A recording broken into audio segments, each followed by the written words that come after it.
he in the vehicle? Yeah. Oh my God.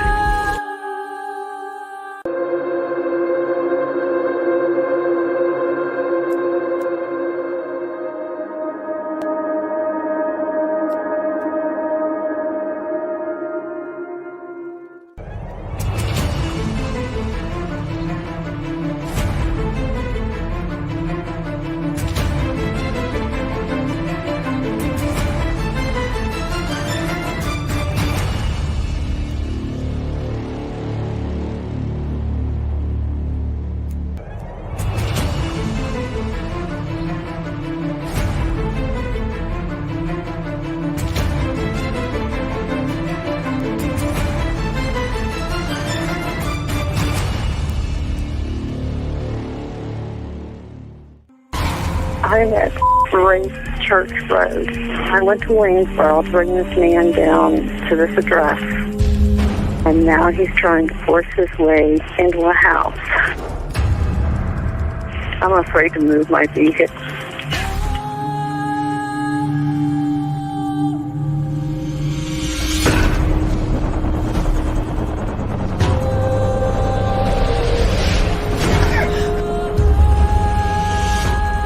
Just fighting in there. It's inside the house now?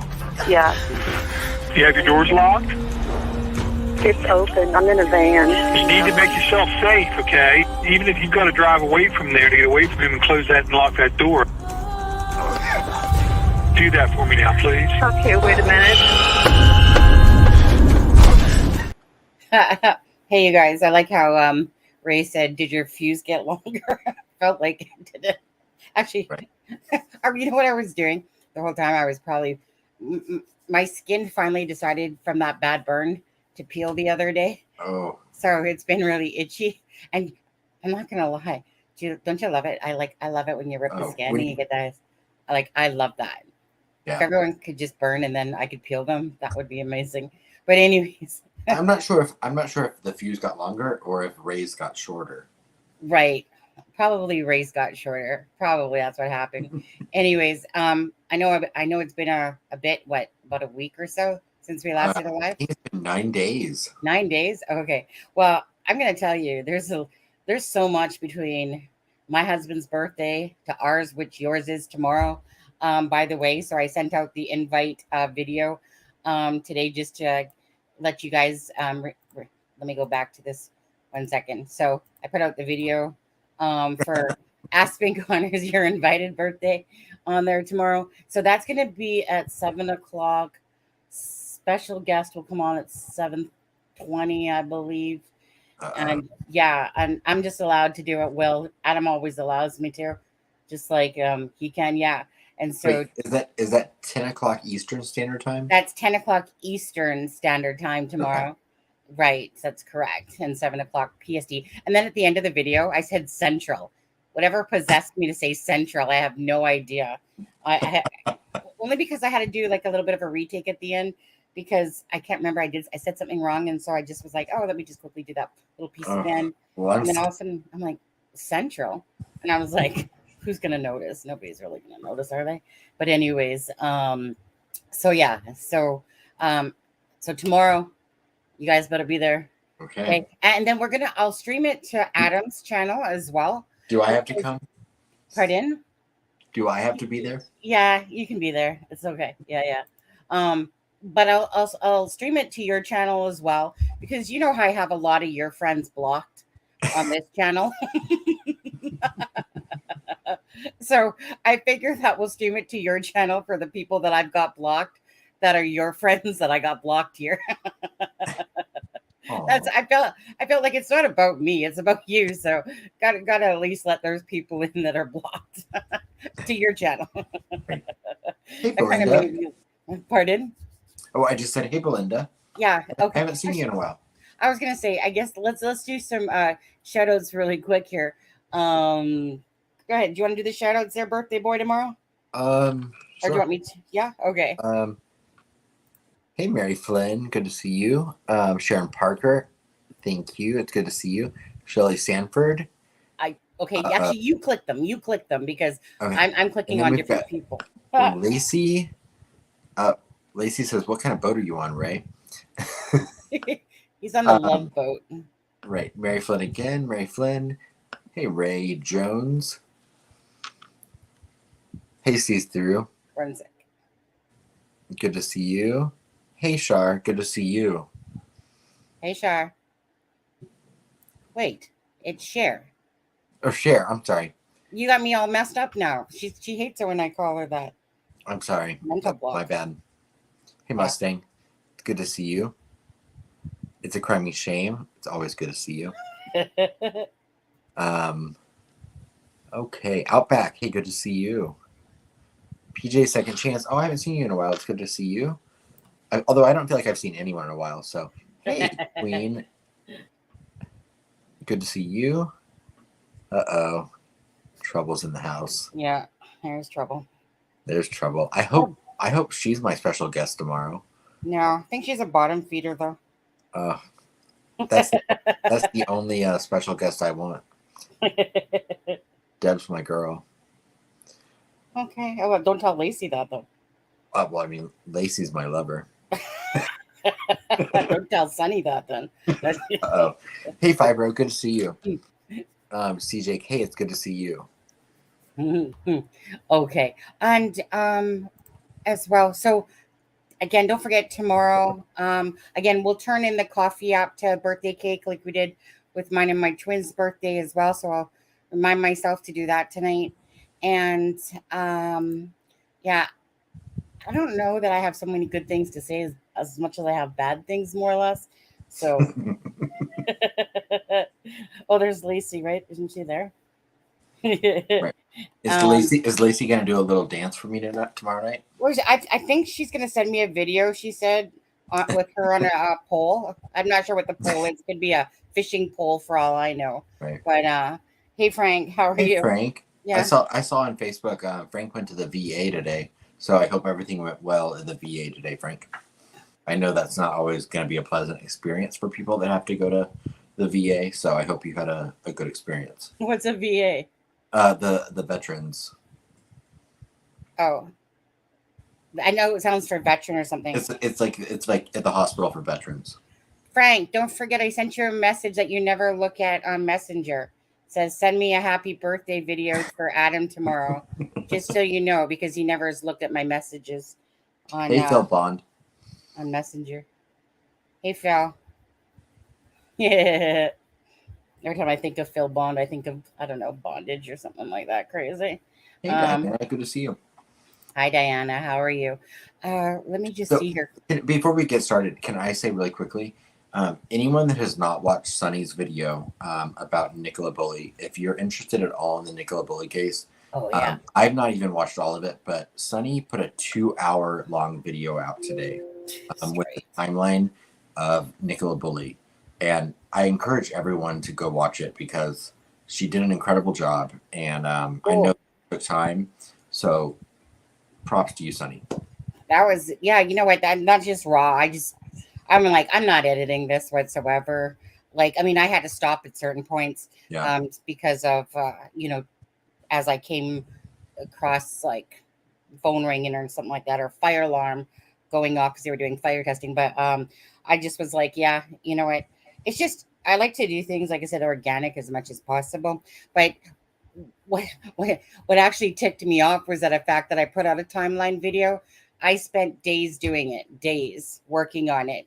And I was getting so confused because the media, I'm so sorry, the media sucks in so many different ways, and that you guys can't report properly. You guys can be in a building and all the same people, and you guys still can't report the facts properly.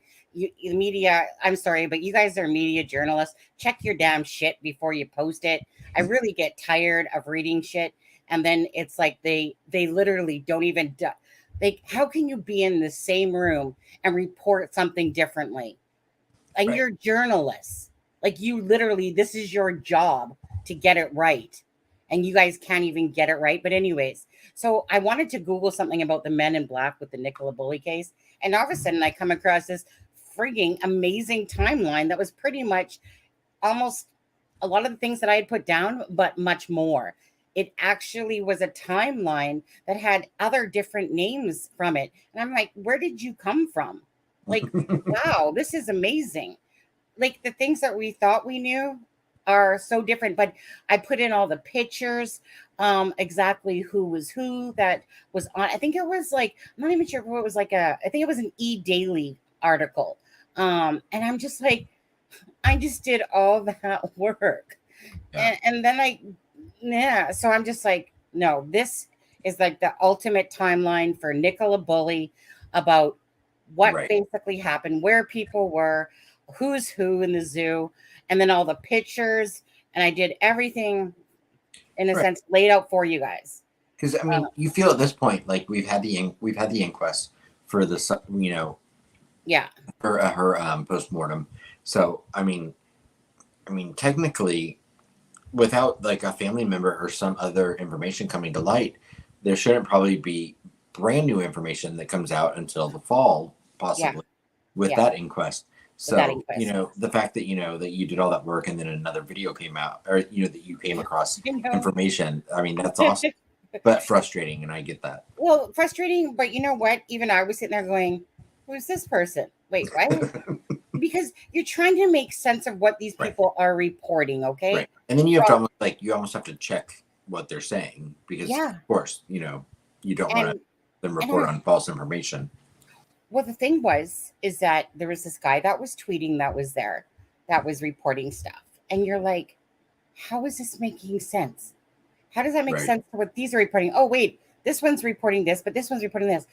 And so I was so happy when I seen this timeline and ecstatic that it had pretty much everybody's names. I think they excluded one person's name that I inserted myself. So I inserted the couple things that were missing from it. But anyways, there's still the fall inquest for Nicola Bulley. There's a lot of people that still want to talk about it. Some people don't. Some people are like, the inquest is over. They've already determined it was an accident and stuff like that. Blah, blah, blah. But you know what? I'm sorry. Again, at the end of the day, if we believed everything that they said with Delphi and stuff like that, and we just all listened to them and said, you know what, the media, like, it's all over, I'm sorry, but it's not really that simple, especially with the Nicola Bulley case. And it's not even to say that it wasn't an accident. It's really just to say how corrupt they really are in what they're saying and how they're pushing their own narrative. And that's all that they did in the Nicola Bulley case. And that's what ticks me off. It's like, if you're going to do justice, at least you should have had Peter Falding there.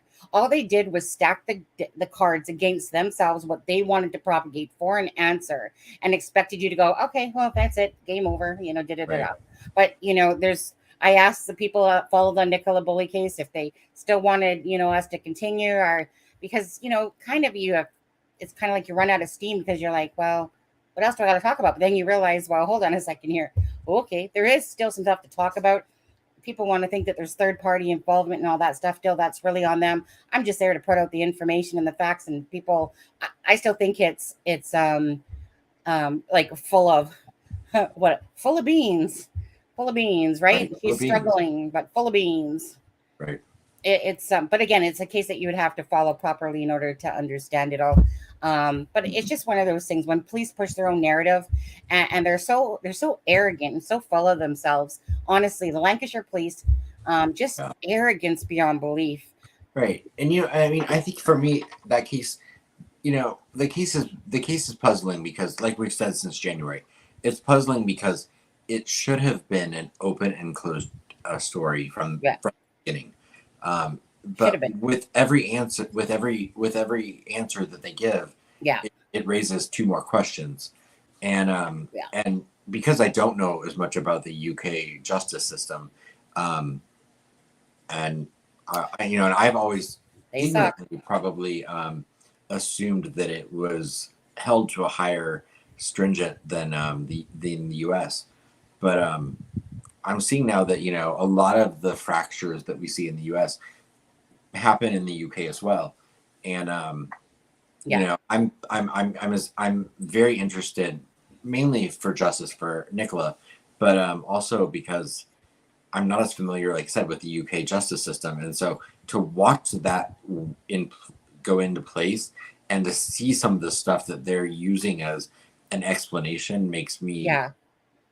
like want to bang my head against the wall. Yeah. I mean, I'm like, you know, Delphi seems more clear cut sometimes. I was going to say, I mean, you have to watch the video, but I mean, heaven forbid that the exact same time that Paul called 7 times, that all 3 people left the bench at that exact same time and didn't pick up the phone and hear it ring. You know, like Right. shut the front door on that stuff. But anyways, well, go watch the video if you're into the Nicola Bulley case.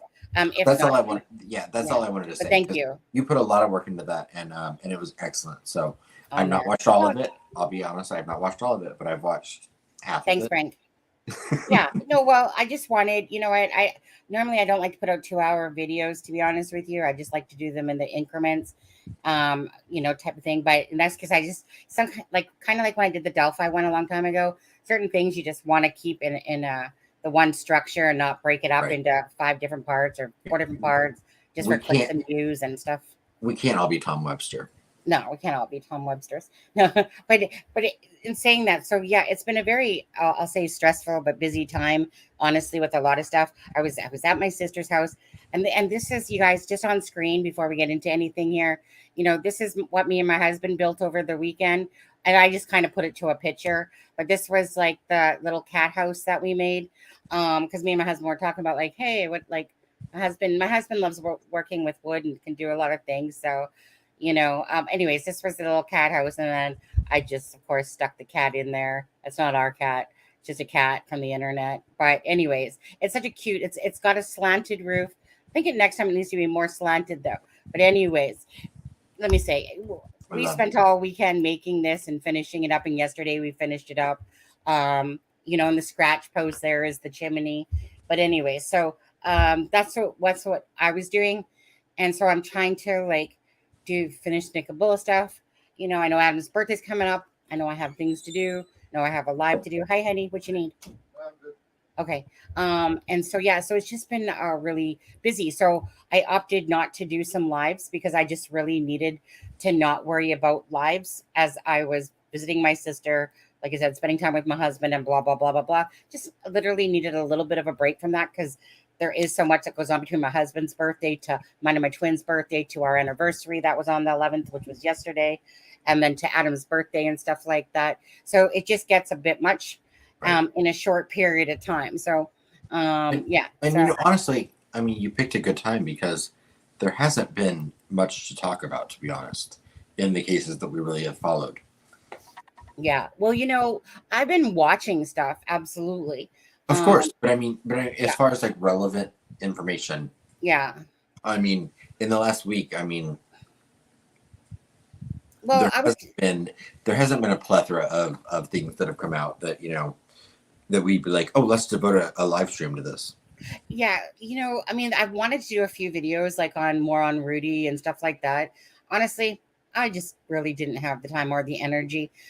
Although I was watching this stuff. So today's live, we're going to be talking about Zavgirl. And I have seen Zavgirl. I have watched a couple of her shows. She's been around, I don't know, for quite a while. I do not really watch her. But you know what? When Brian Entin comes at you, you better duck because Brian Entin is like a great human being.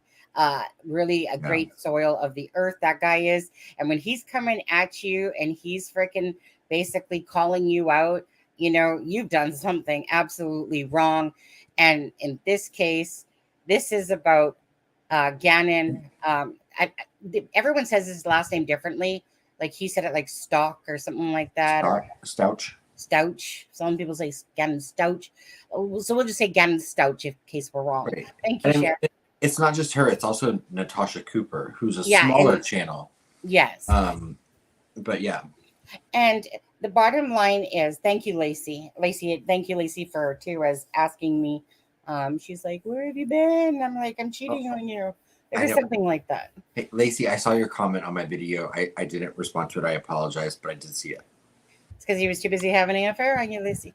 No, right. But so tonight we're going to talk about that. And then we're going to talk about Rudy Farias and that case. Talking about, I want to say that really, I still can never believe how many Fruit Loops, craziness, psychos, psychopaths walk this earth and do things that these people do. I don't get it. I don't understand. I mean, I like, meaning, of course, I'm smart enough to get it, but it just blows me away that these crazy people like the mother of Rudy walk the planet, Right. that these people just even are on this earth. I don't understand that there's this many whack jobs out there, and yet there Right. is. They're just everywhere. And it just blows me away. I mean, I've had friends that I thought were friends, and then they turn out to be these freaking whack jobs. And I'm like, oh, it's like crazy. And sometimes, like I said, from these Facebook groups, these psycho chicks come out of it. And honestly, it's like they live, breathe everything to propagate what they believe is true. And they become so obsessed and crazy over if somebody says anything or whatever. Like, get yourselves some freaking lives. Do you know? It's one thing to Right. sit there and have a YouTube channel and report on it. Then you get these crazy Fruit Loops from these Facebook groups that just live and breathe this stuff, that they literally go out of their way to call people's jobs to do this stuff. It's crazy. It's crazy out there. And I'm sorry, but there is a lot of nut jobs. And I'm just saying. Right. And Rudy's mother is absolutely one of those. But we're going to start off with Zavgirl. So, do you have anything that you want to say before we go over to Twitter and watch Brian Entin's video on it, and then the new one that you sent as well? I don't. I was hesitant to even really talk about this. I know I sent you some stuff earlier today, and I was like, I'm not sure if I even want to touch it. Personally, because I mean, my experience with Zavgirl has always been, I've never had an issue with her. I've spoken with her through email and messages a few times, and I can see two sides of this, but from where it started to where it is now, I don't think there's a way that she's in the right. Yeah. I mean, I can understand where I don't feel like she probably thought what she was doing was wrong, and I've not seen the stream, so I see. So I know I've heard conflicting reports on what was shown and what was done, but I initially didn't believe that there was any ill intention in it. Now I've heard conflicting things. I've heard that some of the things she did during the stream were things I would never agree with, but I don't think her intention probably was initially bad, but misguided, absolutely. But I will say unequivocally, I don't agree with the fact that she not even apologized for the most. Okay, first of all, tell me what this thing means. Oh, well, she's saying, tell us you're canceled without telling us you're canceled yourself. These two have done something despicable. Yeah. Yeah.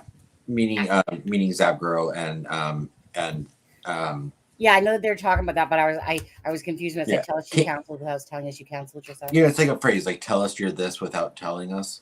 Oh, I see. Gotcha. I didn't know. That's why I was like, because I remember Chandra, the name, but and so in saying that, I was kind of deciding how I wanted to talk about this. If I was, because always there's two sides to a coin.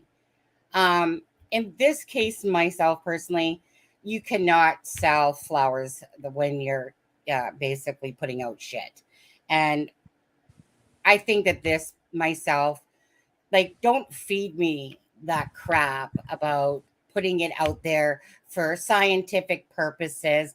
Like, shut the front door on that one, Right. Zavgirl. Okay, come on now. You know exactly why you were putting out this out there. For whatever sick, twisted reason that you put this out there to your Patreon, and you got your Patreon shut down. And I think if Natalie Cooper and Natasha Cooper had one as well, I'm sorry, but but that's just overstepping any bound, like Right. moral decency as a human. And yeah, and for anyone that doesn't know, I know that Zavgirl's Patreon has been taken down. Like Patreon responded, and they did take her Patreon down. I don't know that much about oh my goodness, why can't I think of her name? Natasha Cooper. Natasha. But I don't know as much about her. I've heard several things about her, but I don't know. I've heard she's had to start several Facebook or several YouTube channels because her channel has been taken down in the past. But I did see that. I mean, I looked it up that Zavgirl's Patreon was taken down. Yeah, and I seen that too. So there was whoops. Yeah, so I mean, I thought about this and I'm thinking like everyone has the right to do whatever they want. But then you have to reap the consequences if there is consequences. Do I feel like this was an absolute distaste? Do I think that there was any scientific? Don't even feed me this crap, to be honest with you. This was about clicks, views, and showing disgusting pictures that should never be out there. And also, it's important to note, one of the reasons someone would put this behind, and I'm speculating, but one of the reasons I would assume someone would put this behind a paywall on Patreon is because there's no way in the world YouTube would allow it on a platform.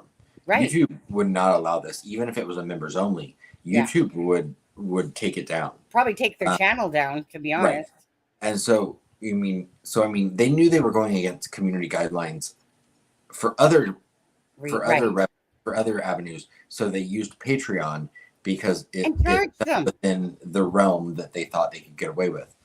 Yeah, like you had to pay $3 or something. It was $3. Right. And like I said, I don't. It's not something I would, and I don't know, and the fact that he's a minor makes the entire thing icky, well, and potentially criminal. But I mean, I'm not gonna lie. If it's autopsy photos, I wouldn't be opposed to seeing autopsy photos of someone. If someone's going to go to the trouble to get the documentation of a medical examiner's report or autopsy photos, I'm going to be one of the people that probably clicks on them and looks at them. Mm-hmm. But when we're talking about a little boy, I think that changes the whole standard of what's acceptable and what's not. Like I said to you earlier today, I don't want to see Abby and Libby's actual photos. I mean, I have a picture. I've received pictures of Libby in her coffin. Yes, which I would never ever put them. And those are just in a coffin. Yeah, and I would never put them on YouTube or another platform. Yeah. But the thing, I don't want to be scarred like that, to be honest. Like, I don't mind talking about it. And I know that we know that horrible things happen, but do I legitimately want to see the picture of Gannon, or do I want to see the picture of Libby and Abby, what happened to them, and see the grotesqueness of that and stuff like that? No, I don't want that vision in my head. I just want the visions that I want to put in my head. And I don't want that of children that have been tortured and I don't want that. But I just think that there's your moral boundaries, your moral compass that goes on. And again, so by doing this, now they're facing the repercussions of it. And I was like, go Brian and go, if you want to sit there and put out that stuff and then, like I said, and then not put it to YouTube, but then, put it over to your Patreon and then charge people money for it, and then try to claim it was for scientific reasons. Again, shut the front door on that one, Zavgirl. Don't believe you for 1 second. I'm sorry, but I don't. This was a money grab. This was to try to get, it backfired. It simply is backfired, Aspen, you are sad. Are you sad? Yeah. Jimmy, I don't know if you're saying that my character is sad, or I don't know if you're saying that I look sad, but I mean, we're talking about a little boy's autopsy photos that were shown online. So I mean, I am sad over even having to discuss this. But if you're saying my character's sad, then I don't know who Jimmy Rizzo is. yeah.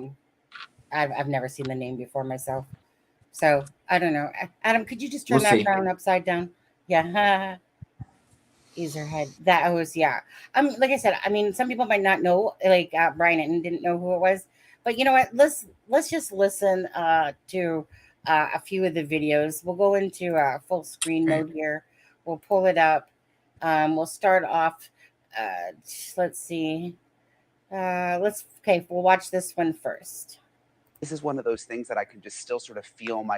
It was something that just has me really, really upset. I don't usually stay mad about things, but this is one of those things that I can just still sort of feel myself fuming over. Normally, I'm even tempered. You kind of have to be when you cover crimes the way I do. But I've always been very, very sensitive when it comes to grieving families. And when people hurt victims' families, especially people with big platforms to make money, it just really, really gets me.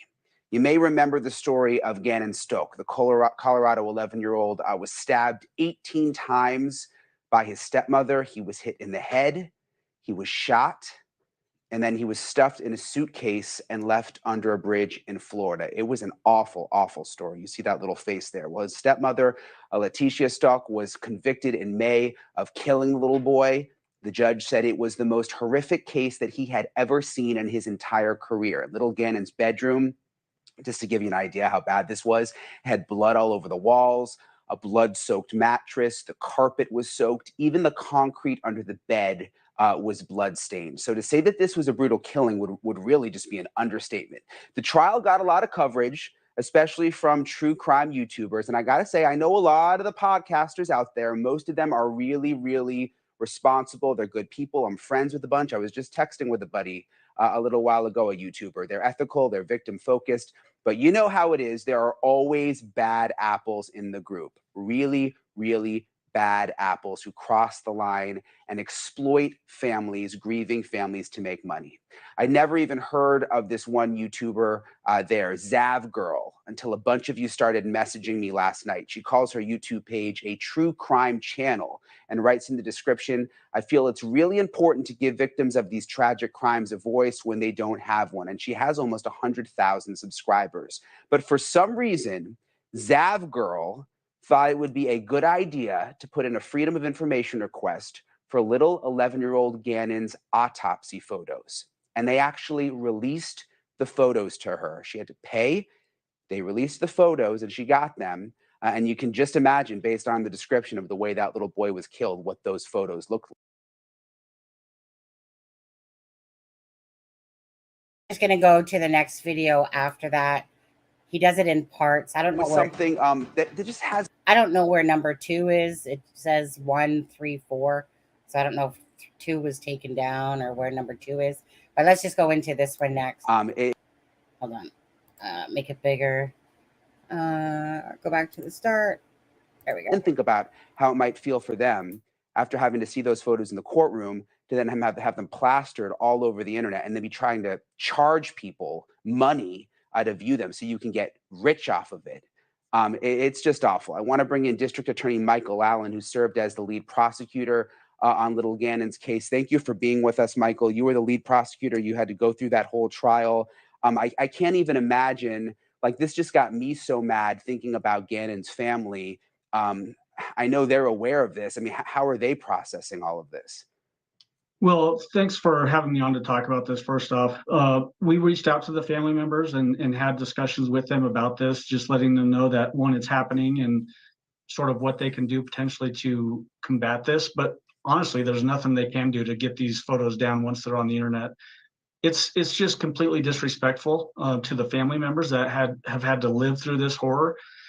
But even more so, I mean, Gannon deserves so much more in life from his stepmother, and he certainly deserves dignity and respect in death. And there's nothing about what this YouTuber is doing, and I think there's another one out there as well that they're doing that provides any dignity or respect to Gannon. And the statement that they put out about this incident, sort of justifying it, it just rings hollow. Other ways to do this. Scientifically, they could have used body diagrams that the autopsy also included instead of putting the actual pictures of Gannon's just completely broken body that reflects the depravity and horror that he had to live through and die at the hands of his stepmother, that he had to suffer.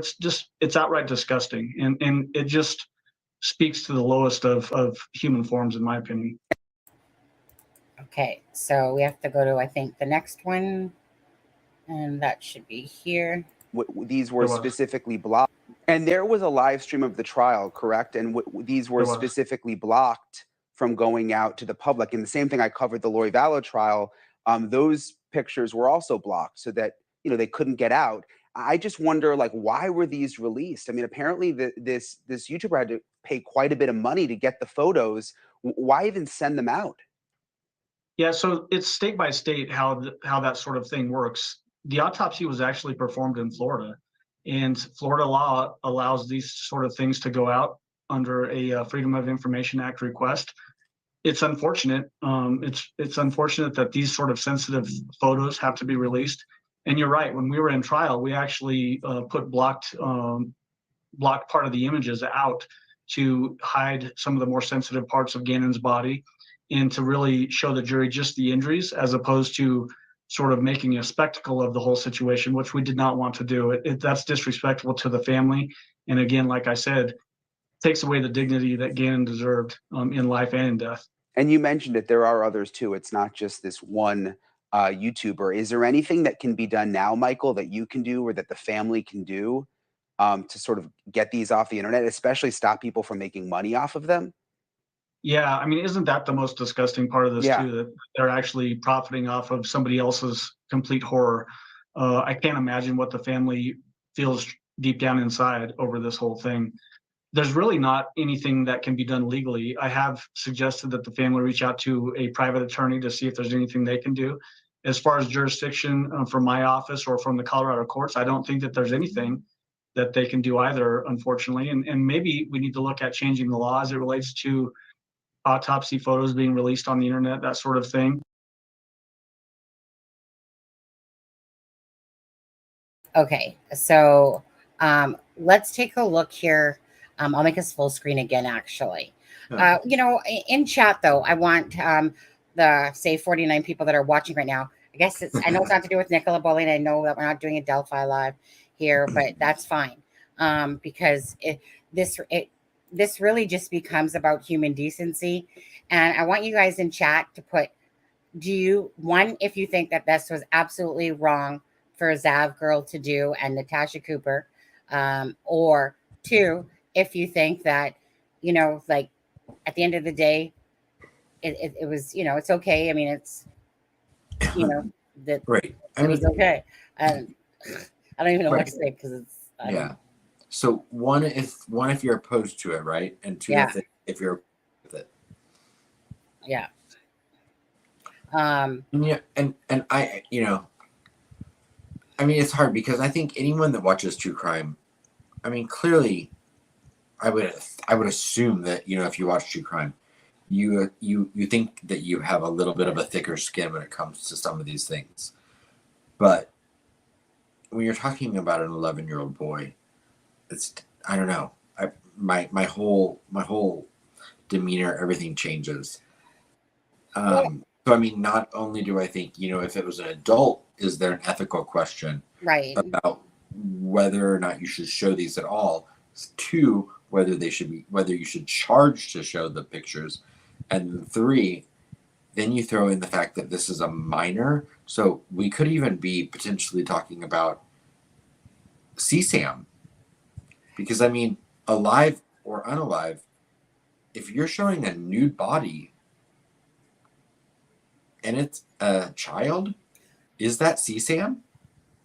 Well, I remember, and I didn't mean to come across it, but I remember when I came across the John Bonet video, which showed all those explicit pictures. Now, I'm not even going to lie. I ended up watching it because this case is like 25 years old. And I actually at first, like, I mean, I didn't know what I was going to be viewing. I just happened to see this video, clicked on it. And then all of a sudden I see these horrific pictures of John Benet Ramsey. And I'm just, and as I'm watching it, I'm just like, who would actually do a video to put these pictures out there? Actually, like, I was amazed that that video was even allowed to be up. But I mean, even just if you boil it down to the basic laws that we abide by, if you're showing nude pictures of a child, on the internet, not let alone charging for them, is that CSAM? Right. I would say yes. I honestly, I don't think that it should even be allowed at all. Myself, if they're under age of an adult, I don't feel like those pictures should be able to be exposed. That's just me speaking, but I think it's so wrong. I know that, I know that I mean, I believe that I read that they said that they did not show the private parts of Gannon, but then I saw comments stating horrible things that, you know, that they zoomed in on the privates. So I mean, I've not seen them, so I'm speculating 100%. But in my opinion, if someone shows the genitalia of a child on the internet, that is CSAM. That should be totally, first of all, if anything, that should be blocked out, you know, with the blurred image type of thing. You know, being responsible to that. So Brian Entin tried to get in touch with her, emailed her, called her. And again, who's Zavgirl, right? What's her real name? I like, for me personally, everyone knows that my name is, you know, Sunny Austin or Sonia Austin type of thing. I don't ever hide behind a fake account or anything like that. I don't do that because, again, that for me defeats my purpose of being, you know, truth and transparency. Now, do I blame people for kind of not showing who they are on the internet because of all these freakoids out there? No. So that part right there, you know, again, that really depends on somebody's personal preference. But I find that the truthologists of the world, the people that are really truly fighting for justice and for stuff like that, I find that, like myself and like other people, there's a lot of other channels that, again, they have no problem just telling it like it is from their own, you know, from their own name, in a sense. Right. I truly understand the fact that there is a lot of weird ass people out there, and why people, like, meaning there's tons of different names. Nobody just puts their own personal name on there. There's lots of high channels out there, you know. Right. I mean, I don't use my legal name on YouTube, but I mean, everyone knows my name is Adam. Yeah. And you know, and I use, and I mean my name is Aspen Connor, which Aspen's my nickname. Connor is my mother's maiden name. Mm-hmm. And like for me, I don't have an issue with people.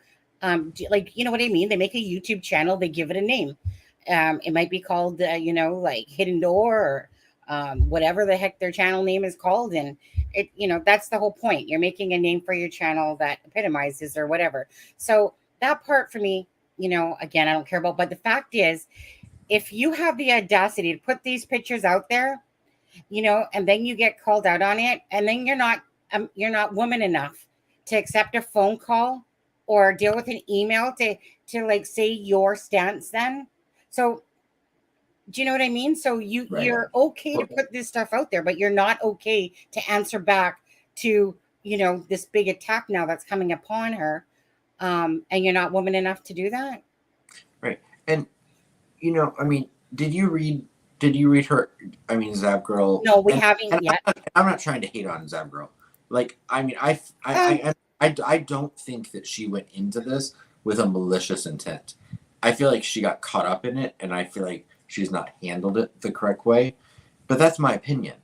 I'm just a person like her. So, I mean, I might not agree with the way she's handled it, but the explanation that she put out on her community page, I don't think gave her any. Well, here, Adam, I got it up. Let's go ahead and read it. if you would like. And sure, I've got to pull it. I need to pull it up if you want me to help you read it. But I don't think it. I don't think that her explanation helped her in any way. No. I think it was. I think it came across very tone deaf. Like for me personally, again, I respect the channels have the right to do whatever they want, in a sense, and I also understand that when you do things and go against the rules of stuff, and just because you were able to get the pictures and that from Florida, it doesn't mean it needs to be put out there. And I think it was just morally, unethically wrong. And so, yeah, I have nothing. Meaning, I don't watch Zavgirl, but have I lost any some respect for this person? Absolutely. Would I watch her again? Never. Because again, if you want to stoop to a certain level and put this out there and then charge people for it and stuff like that. So I think that the intent here was very self-motivated, selfish reasons. I don't think it was to what, anyways, this community post is saying. So go ahead, Adam. You want me to start reading? Yeah, go right ahead. Yeah. Sorry.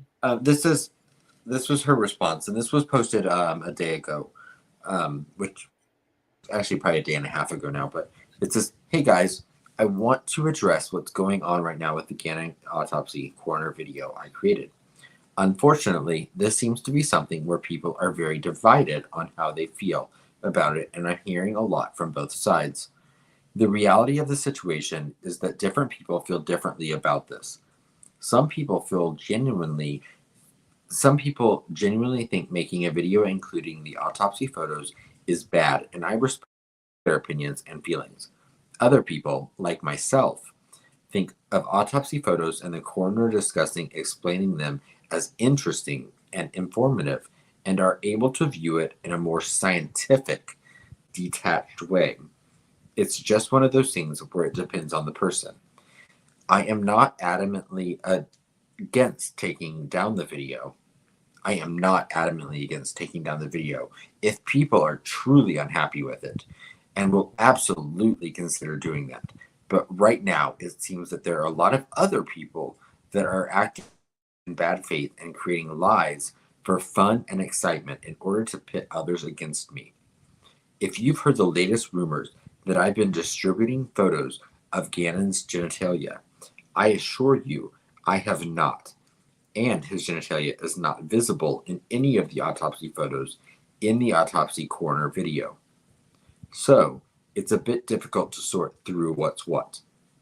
When there are other creators who have the same autopsy photos up on YouTube for public viewing on their channels, where anyone can stumble across them, and they are not being attacked as I am right now, it becomes obvious that some of this hate I'm receiving is not genuine and is being done for other reasons.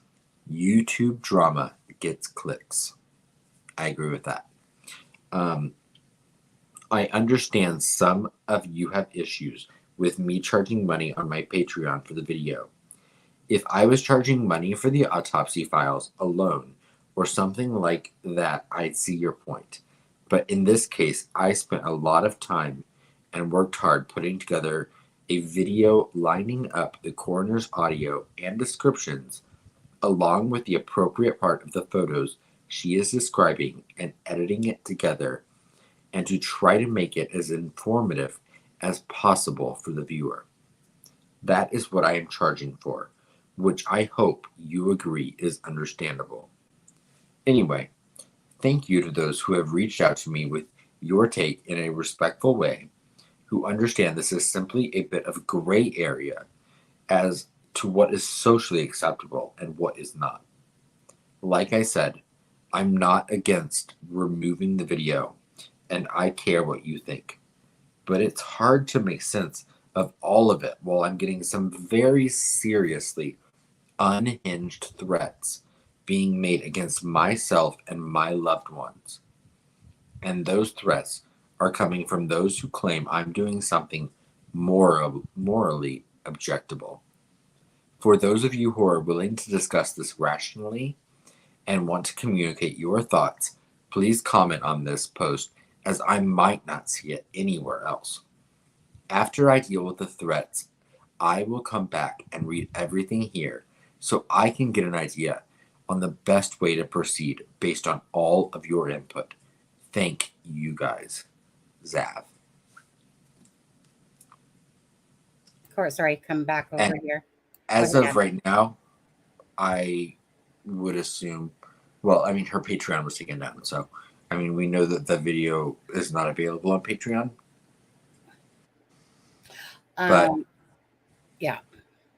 And you know, furthermore, I know that at the beginning of this debacle, I believe that she was somewhere in the realm of like 90 to 93K subs. Last I looked, she was down to almost 98K subs. So, or I mean, 89. Let me just say, so she's lost like 3,000 subs in the last few days. She's at 89.2 at the moment. Right.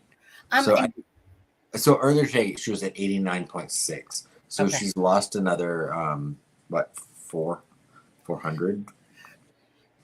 You know, and I mean, she is right about the fact that there's a tons of other YouTubers out there that have crossed those boundaries and lines. Absolutely. Okay, but the thing is that this isn't about them. This is about you, Zavgirl, and the fact that when you and with Brian Entin, you know, like this is something that obviously, you know, again, that he came across. He said he was seething on it, you know, for a couple of days, and it just really upset him. And at the end of the day, this becomes about, to me, this. Would you want your child's pictures out there of your son, of how if he was brutally tortured, you know, and stuff like that? Would you want that done to you? Would you want your own child's, if you had children, which I don't know that she does. I don't think she does, but if she does, would you want that out there?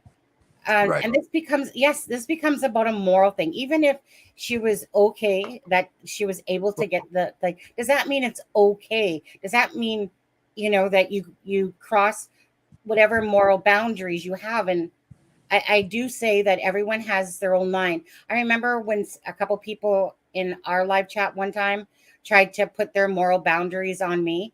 And I'm like, no, my moral boundaries are mine. Yours are yours, mine are mine. You are allowed to do whatever you want. I agree. We do have the answer as far as what Gannon's father thinks is morally acceptable, because his family has said they do not want these pictures out there publicly. And I think that, you know, and I don't want to beat up on Zavgirl. I kind of do a little bit, just because I mean, like, meaning you reap what you sow. So everyone does. I agree. You know, like I said, I in my gut don't think that her intention was to create this issue. I don't think she's handled it well at all. And let's be honest, any time before today, given the opportunity, or yesterday, given the opportunity to be on Brian, you know, to be on News Nation, she probably would have jumped at it. She probably would have jumped at the opportunity to respond to an email or a phone call from Brian Entin. Right. Because it would have been good publicity for her channel. Yeah. Yeah. But because she's in the crosshairs of public scrutiny right now, she's, you know, nowhere to be seen. And she's evaluating how to handle the situation. Absolutely. And that's, of course, 100% bullshit. Charmaine, she's asking if you got your, as for the mic, not yet. I absolutely actually forgot about it. But it does take time before it actually hits into the account as well. By the way, it's not just like instant, but Adam did show us the box, Charmaine, of all the stuff that you have sent him for ketchup chips. And yeah, I think you had sent him some other things too, but I pulled everything out last week. Charmaine, I pulled everything out one by one and showed the unboxing. Thank you so much. It's like the sweetest thing ever. And I love every single bit of it. Thank you so much. And half of it's gone and been eaten. And now I want, now you know what it is. Now not just ketchup chips. I want more hickory sticks. They were so good. I just finished mine off because I had grabbed some the other day. And Boston Christian, again, sorry for as well what you have gone through. Just because I don't want to pass that up, but sometimes I don't always see the comments as they're coming down as we're moving along and we're showing videos or reading stuff, and I'm on a different page. So just wanted to say that for Boston Christian and Charmaine, bless. Like I said, um, you know, when I was at the store the other day too, I was just like, "Ooh, let me just get some ketchup chips." But yeah, I mean, that was so kind of you, so sweet of you to do that. Amazing. Oh yeah, and you, I was I'm blown amazed. away. I was blown away when I opened it. I know, but you guys don't sell hickory sticks? I've never seen hickory sticks. Oh, okay. But and they were like those little straws, and like so Yeah. I devoured them. Oh, I know. You know what? I love. You know what? Can I just say this? I know we're kind of going off course just for a second here, but I love hickory sticks because it's like eating little baby French fries, and it's almost like, when you can just it's like They were so having satisfying. a mountain of things in a bag, and you're just like, I'll just have a couple of these and a couple more. I don't know why. It's like seeing millions of little hickory sticks in a bag and acting like you can. Or on my shirt after I like looked down and saw that I had dropped some, and they were like literally just on me. Yeah. She does have that right, but we also have the right to voice. 100%. You know what? Adam sent me this other video from Brian Entin that they had Well, done. and there was the post that Gannon's father had made, I guess. Did you send it to me? Yeah, I believe I did. Okay. Let me take a look here.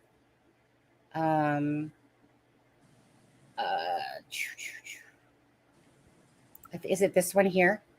By Nicola Farias? No. Yes. Is that the one? Yeah. So I think we're about to watch Al on Brian Entin, but this was the post that he gave a correspondent for KDVR earlier today. Which, and I'll just read it really quick. It says, there are those that have found, this is Al Staunch, and it says, there are those that have found a way to further the evils committed against Gannon, but goodness and love will prevail. For every hint of evil concocted, a preponderance of kindness outshines the darkness of those that would deepen our pain. Yeah. Okay. So let's watch this video again that Adam had sent me that had come out. Well, now it's probably been an hour, but at the time when he sent it was about 20 minutes. So we'll play this out and we'll be right back.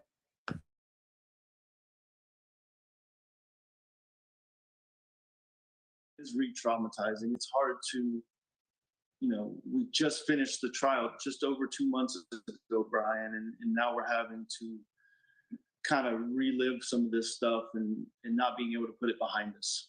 Yeah, and I think for me, like what really pushed it over the edge was the charging the money. I mean, obviously posting it alone would be disgusting, but then charging money to see those photos, it's really, really just awful. The word I use to describe it is evil, Brian. In my opinion, it's just evil. Like the world got enough information from the trial to have every discussion they want to have. Why do we need to go have freedom of information request and pay for this kind of information and then dishonor my son by putting these photos out there like that? I mean, the world got to see it. I don't know how well you followed it, but the only day I chose not to come to the trial was the day that they showed the autopsy photos. Now I feel like I can't even go on YouTube without the possibility of accidentally coming across these photos. Yeah, and I when we talked to the prosecutor last night, I mean, they made a special effort to make sure that those photos were not released on the live stream. In other trials that I've covered, they always do that. I mean, they just want the jurors to see them because that's part of obviously the legal process, but it's not the kind of thing that the public needs to see at all. Do you think you may take legal action? Is there anything that you can do to get these off the internet to sort of like protect your son?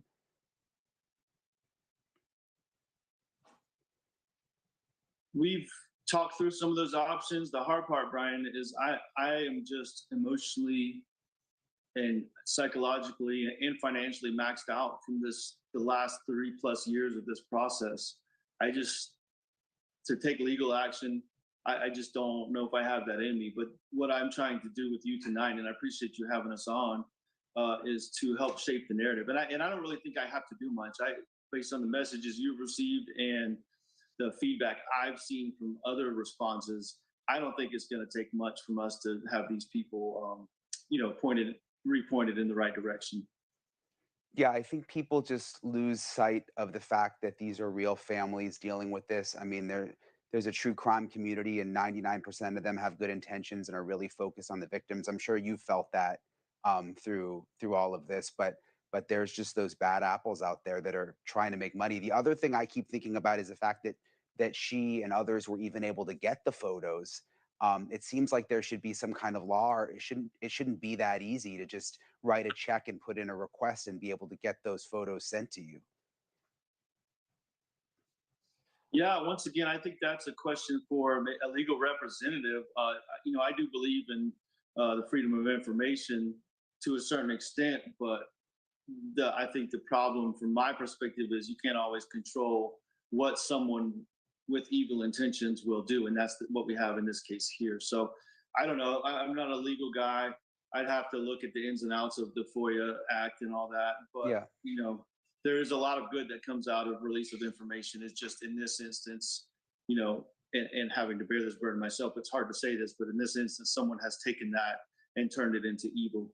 Yeah, no, I totally agree with you. Well, Al, thank you for coming on. Again, I'm so sorry that you had to go through this. I totally understand you being emotionally exhausted, and this now just adding on to that. I hope that people will continue to be outraged by this, and they can sort of police themselves in a way on YouTube, because it's just, it's just awful, especially when you think about the family members like you, Al. So thank you for coming on tonight. I hope people who posted the photos are watching and can hear it straight from you how it makes you feel.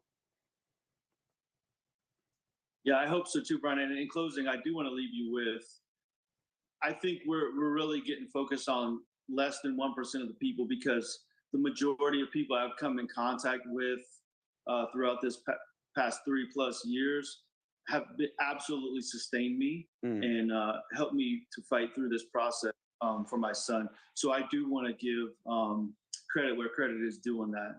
And I think those people will continue to shape the narrative that this is unacceptable behavior by a very small portion of people that seek to benefit from, my son's, those horrible pictures of my son. So thank you again, Brian. Yeah, thank you. I totally agree with you. I'm glad you said that. We'll be in touch. Hopefully we can stay on the story, and maybe we can find some lawmakers or someone who want to spearhead a project to just make it a little more difficult. Obviously, like you said, it's good to be able to file a FOIA and get information, but certain things I think are just too much. It should be a little more difficult. So thank you again, Al. We'll be in touch.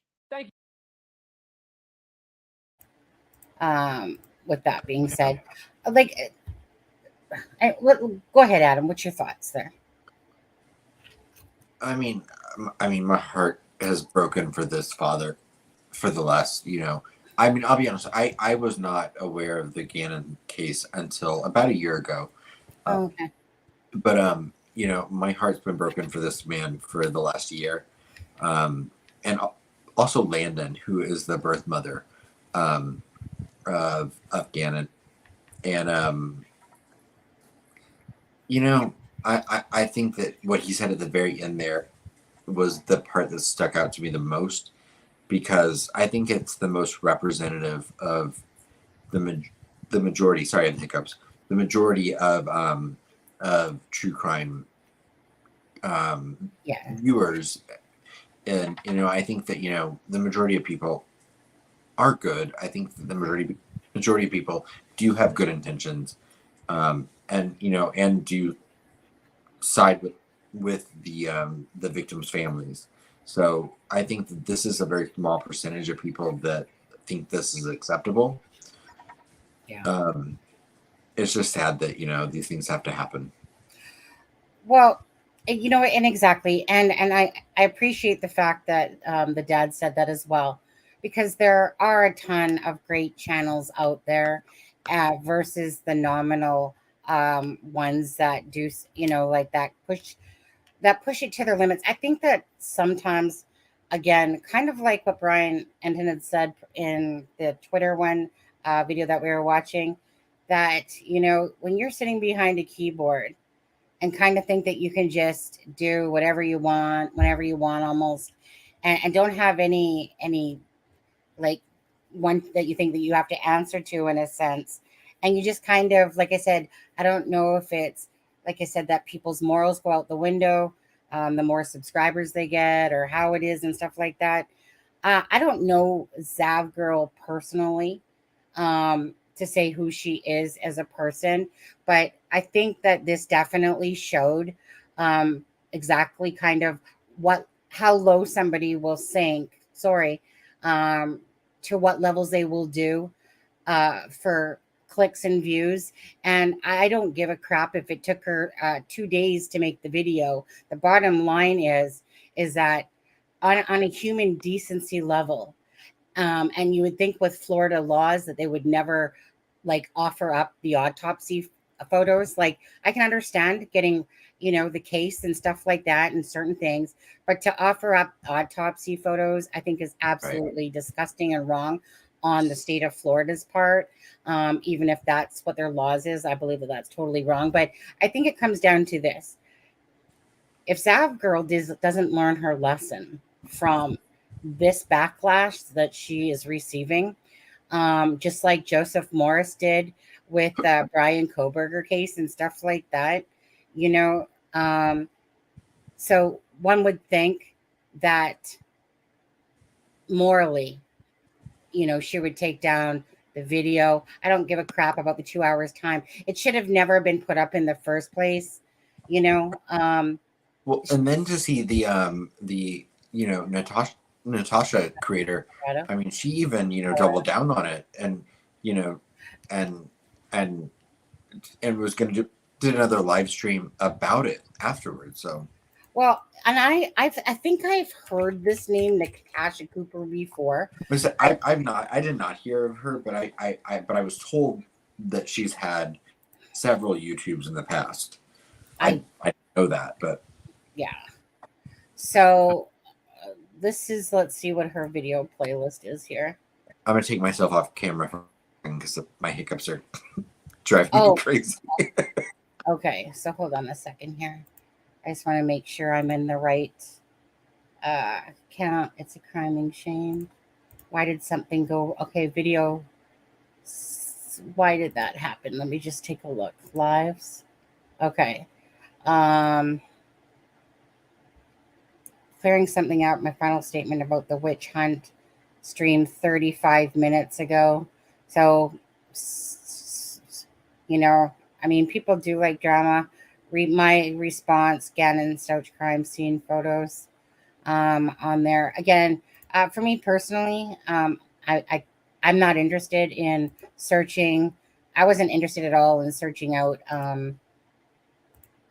about anything to do with these pictures or not. Obviously, they're out there, and the thing is that they'll forever be out there. There's no stopping them. They'll forever be out there. People screenshotted, people recorded it. Is that going to be forever out there? I think it just becomes, like I said, a moral compass to some people. And you know, again, when the human race thinks that you've crossed the line, especially on the internet nowadays, you know, you're going to feel the repercussions of that. And it's true that some people go on like a witch hunt regardless, because in a sense, there are a lot of times people are kind of like ants that way. It's just like, oh, let's just do this. For me, and here on this channel, I'm just speaking my truth, how I feel about it.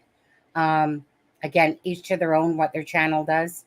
And just like if I did something like that and I felt the repercussions of it, you know, that would be on me, because I'm the one that would have posted that. And I obviously would have set off this chain reaction. And in her case, obviously, meaning Zavgirl and Natasha Cooper here, They obviously felt the wrath or feeling the wrath of the media, because the media, once you get noticed by someone like Brian Entin on News Nation and stuff like that, again, and then you've just now asked for a shitstorm to come your way. And yeah, I mean, I on Twitter, like I said, just go look up Brian Entin and you can see the different things. Like I said, if you're woman enough to make videos and put all this work into it, and then you're being called out for it, then be woman enough then to answer your emails back, or take Brian Entin up on his offer so that you can put your side out there. So if you're not putting your side out there, you don't want to or whatever, then what are you afraid of? What are you hiding then, in a sense, to me? Again, so if you stand behind your actions and what you've done, then you should be woman enough to, of course, put your reasoning, to Brian Entin or whatever, and then talk about it if you feel like you're being misjudged or whatever. Instead of, like she says that she's getting threats. Okay. Well, say that again. Well, and her family. Yeah, and her family. But look what you did, Zavgirl, Natasha Cooper. Look what you've done. Okay, you've literally stirred a hornet's nest.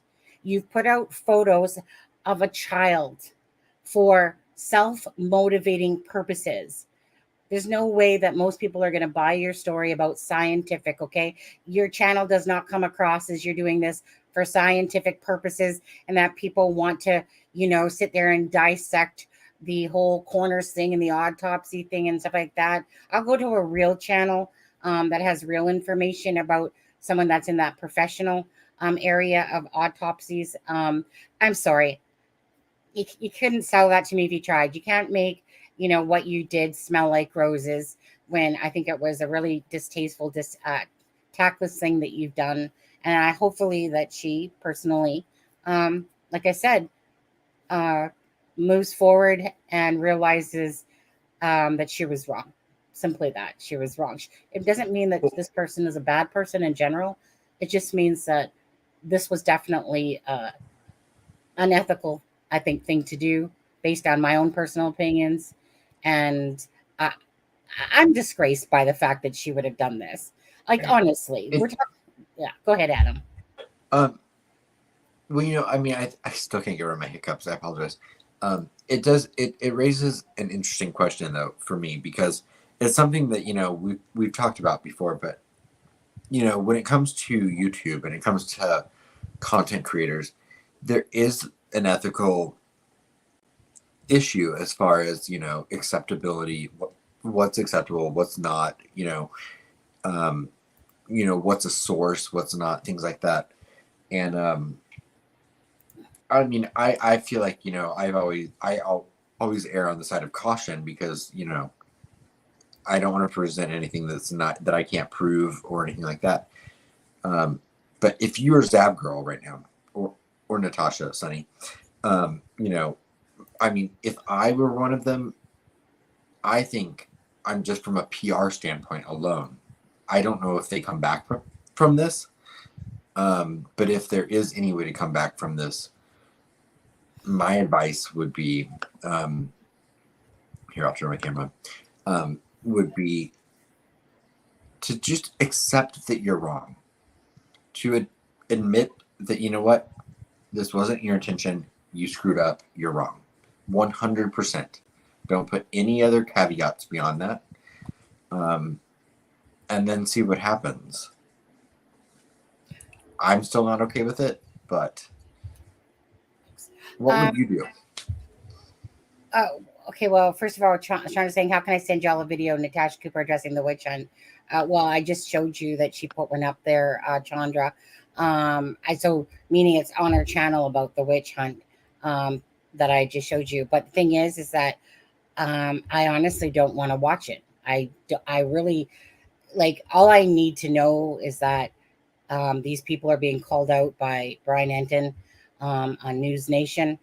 And again, I don't need to go watch their videos to listen to whatever it is that they're trying to justify.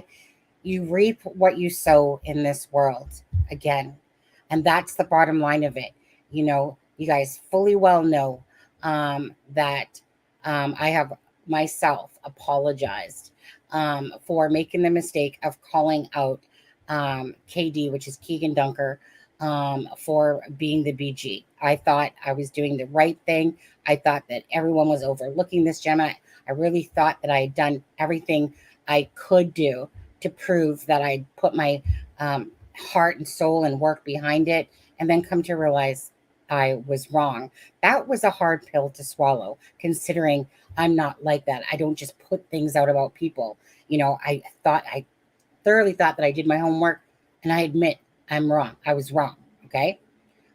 So after realizing, you know, and this is because I was new, I really like, meaning I thought I was doing the right thing. But then once you start actually getting into the YouTube and the YouTube community and stuff like that, that's why I have never, again, publicly, in a sense, called someone out for being like in the Brian Kohlberger case or anything like that. You know, I just try to look at the facts, Nicola Bulley's case, stuff like that. Again, never called Paul Ansel out or having any part to do with it. In fact, we said the opposite. And it's because I grew and got to know, like, wait, you know, like, this is so wrong. Now, I know that there's two different things going on here. You got, you know, like, that's like a separate issue when people are calling out the BG, whether it was or that 90 freaking list of people that all the channels were calling out. Okay. But I'm just going to take responsibility for my own stuff, you know, and that's what Zavgirl and Natasha or whatever Cooper need to do, is just at some level, just come back and say, look, I'm taking a backlash from this. Let me rethink this. Okay.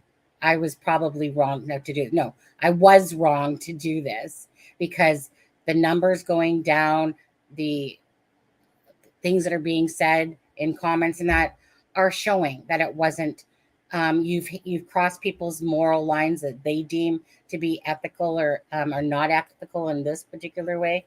But anyways, you know, see what transpires, I guess, with Zavgirl and Natasha Cooper. But again, I don't know these people. I'm just going by what was put out there by Brian Entin, and just the fact that all I need to know is that they put out these pictures to know that this was so wrong. It was just so wrong.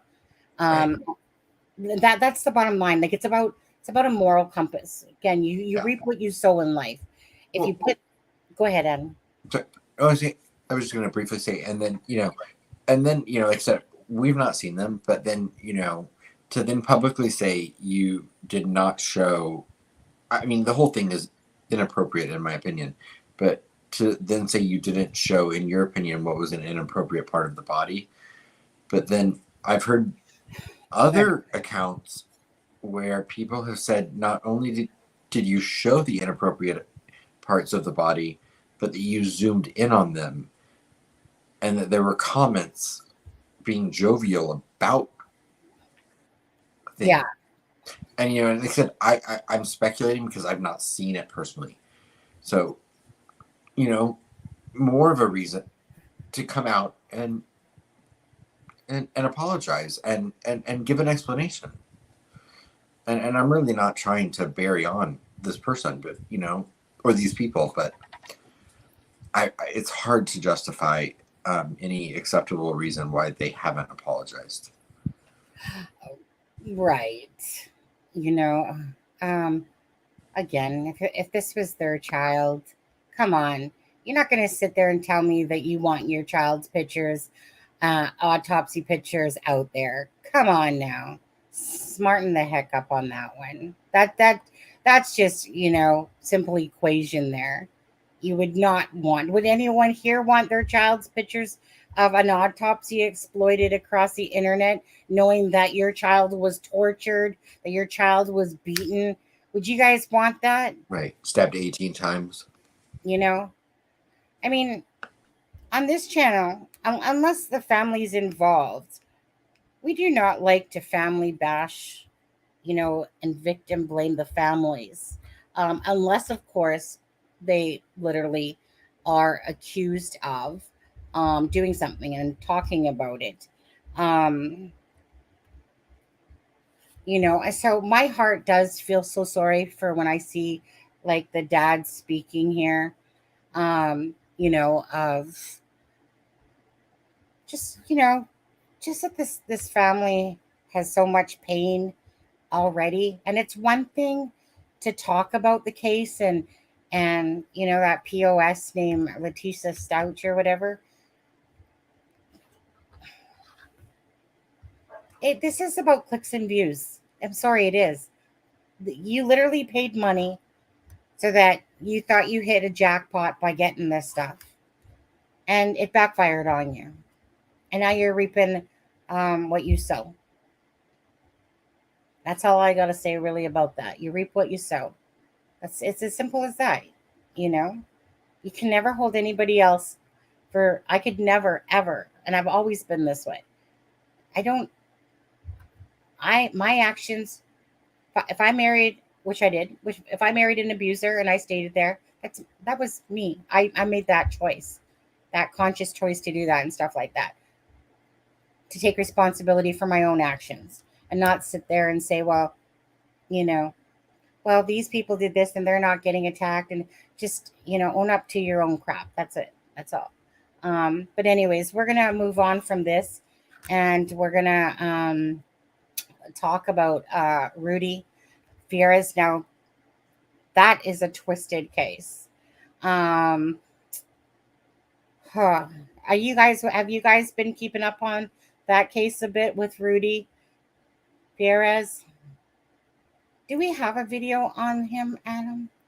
Like, without it being Fox? Because it's always Fox. Let me just take a look. I know we have articles. That one's Fox.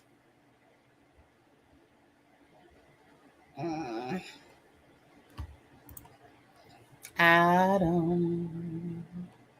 What, Chandra? Yeah. Well, I mean, it just depends if they were breaking the YouTube rules, like, I mean, it was put on Patreon, but it really just depends on YouTube's rules, to be honest with you. Sorry, you guys. I'm just kind of looking here. Adam, I'm just trying to find an actual video of Rudy that I can play. I sent you one article that had an interview with Rudy. Well, the Fox Houston one. Okay. They sat down with them, but it's Fox, right? Oh, I think there was an ABC. Was it? Oh, give me 1 second. I'll look. Let me just look at Global here. I'm just trying to find like an actual kind of video. I think that one's from the other day. That's like, what? Yeah, are you guys following that? Did you guys say?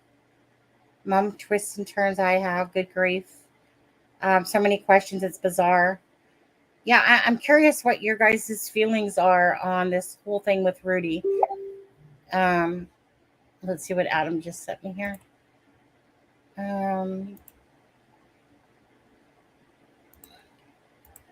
That's just, let's see here. Okay, let me just pull up this clip right here. Stop for a second. Thanks, Adam. I've not seen it, so I can't. Yeah, I know. Let's just take a look. Let's just make it bigger. Come on. Why are you twisting now? You were just playing a second ago. Come on. His mother's lie, I should say, about being missing for 8 years. ABC 13 reporter Brooke Taylor joins us live with more on their conversation tonight. Gina and Eric, we have heard from activists, we've heard from police, even family members. I wanted Rudy Farias to be able to tell us in his own words where he has been for the last 8 years and why go along with this lie. He said he was ready for the truth to be told, but we agreed to blur his face. For 8 long years, Rudy Farias says his mother brainwashed him, convincing him that he'd get in trouble if he didn't go along with her nearly decade lie about being missing. And after all that time, he says he's ready to say what really happened. Tell us about what it was like living there. Were you allowed to leave the room? Was she holding you there against your will? She never locked me in or, handcuffed me or anything like that. I had free will to leave. It just felt like brainwashing, honestly. It just kept confusing me, just the way, she would manipulate me into saying, oh, you're going to get arrested. Farias was reported missing when he was 17. Police made sure to point out that he was an adult at the time. He says he may have been an adult, but he felt he had to listen to his mother, the only family he felt he really had or could trust. She locked me in there pretty much mentally, just that she was my only parent. She was the only person I ever really had besides my brother. So when I lost my brother, I didn't have anybody to teach me how to live, how to have confidence or trust in myself. His father was an HPD officer who took his own life in 2014, but they never had a close relationship. His half-brother, who he says was the glue to his family, died in a motorcycle accident in 2011. He says his death took a toll on both him and his mom. After he had passed away, I just wasn't able to, love myself or anything anymore. I wasn't able to have somebody like a father figure. He was my brother, but I never had a dad. During the 8 years, he says he rarely left home other than to go to work with his mom. He says an officer pulled him over once when he was driving his mom's car, but says he was told to use a fake name. He says he's been kept in isolation even when family members came over. It's like I lived in a prison. It's like I lived in a fucking jail my whole life. I just wanted to be free. I wanted to have my own job. I just wanted to live my life. Activist Quanell X made serious allegations last week, saying Farias told him and HPD investigators that his mother sexually assaulted him. Farias says his words got twisted. He says while mother-son boundaries were crossed, he was not sexually assaulted. I don't know. I used to have to sleep in her bed sometimes. I don't remember why. Boundaries she would push or make me uncomfortable, and I would say stop. And she'd be like, well, why? What did I do? I didn't do anything wrong, And then I would just be like, okay. The DA's office has declined charges and asked for further investigation. Police Chief Troy Finner says they need to finish that investigation and would not say whether police believe Farias is a victim. Would you call yourself a victim? Yes, heavily. I just want to live my life. I want to have a family, a job, a car, just a house. I just want to live my life, be happy. And I reached out to Quanell X. We spoke just a few minutes ago, and he told me based on the conversation that he had with Rudy Farias and the details during that conversation, he says he considers that sexual assault. Now, he is a young man who police say... Back over to us. Oops, sorry. Us over here. Okay. Adam, what are your thoughts on this case? I mean, I had not kept up with it. I mean, I was very in tune with it when he first was found last week, and then up until about 3 days ago, I was paying attention to it, and then I kind of stopped paying attention to it, and then today, I looked back into it, and my overwhelmingly first thought was, with everything we know, even from Gannon's or even from Rudy's own words, how has this woman not been arrested? I mean, that's the only thing I keep thinking. I'm like, how has she not been arrested? Like, what's happening in Houston that they are allowing this woman to go about her business free? Knowing that she's scammed the whole time. She was scamming. even if you want to argue the main points of his kidnapping, basically, are, I know he was at home, but how has she not committed a crime? Well, she has. That's the I thing. agree, but I'm like, she's not been charged with anything, so anything we say has to be alleged.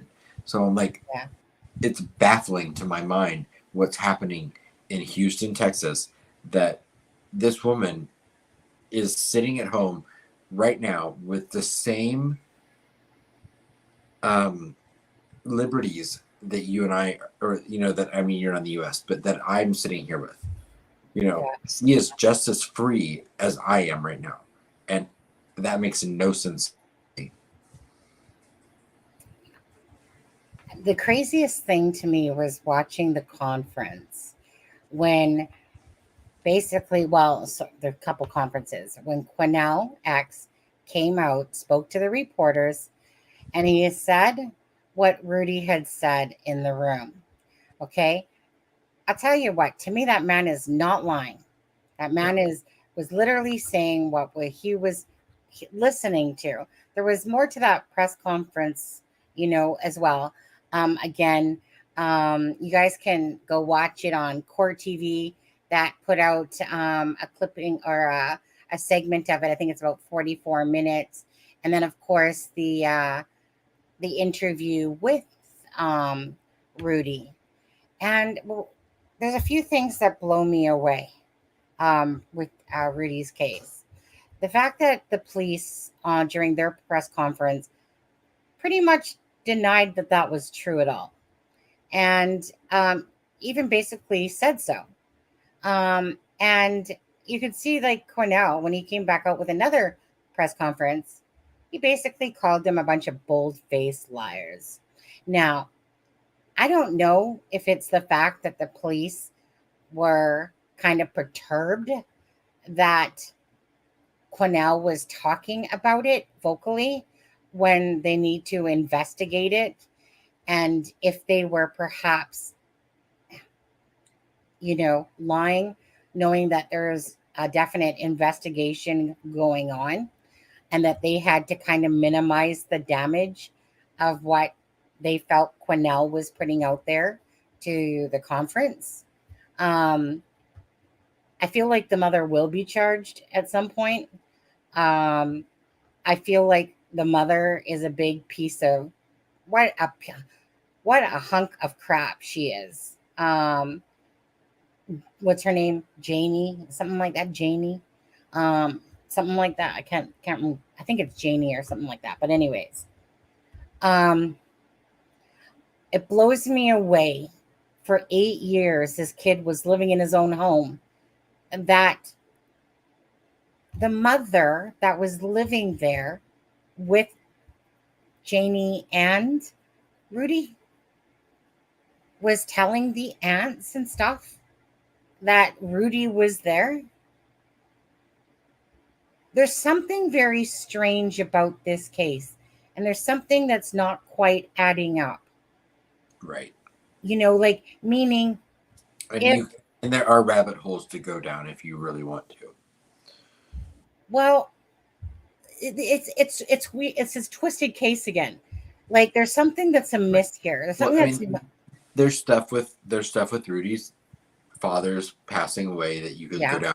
Uncle, so there are avenues if you wanted to take a detour. You could. I can't help but be like, who in the Houston Police Department is in charge of this case that isn't like no crimes have been committed? Because we're over a week. We're a week out from this breaking. Yeah. This is not something that's brand new. They've had ample time to evaluate what's happened in this case. They've interviewed Rudy. They've interviewed the mom. They've interviewed a lot of people in this case. And yet no charges have been brought up. At 9 to 10. Because it's after 12 in Eastern Standard Time, everyone's wishing you a happy birthday to Aston Connor. So, yes. So happy birthday, my friend. Again, Adam, I forget actually. How old are you now? Well, I mean, I'm not gonna. It's when I wake up tomorrow, but 42. Okay. So when you wake up tomorrow, it's 42. Yeah. Not quite yet. I mean, it is. I mean, I guess technically it is, but I'm not gonna accept it until I wake up tomorrow morning. And you'll be 42. Yeah. Yes. No, yeah. Yeah, I'll be 42. That's like me when I'm like, I'm 54. Like, are you kidding me? I'm 54. Good thing I have my twin to suffer with through these birthdays and go, knowing that my brother on the 9th turned 55, and it's just kind of like all of us, right? And it's so funny how fast the years go by. And this is why it's kind of like you guys need to lead. If you don't lead a YOLO life, you really need to.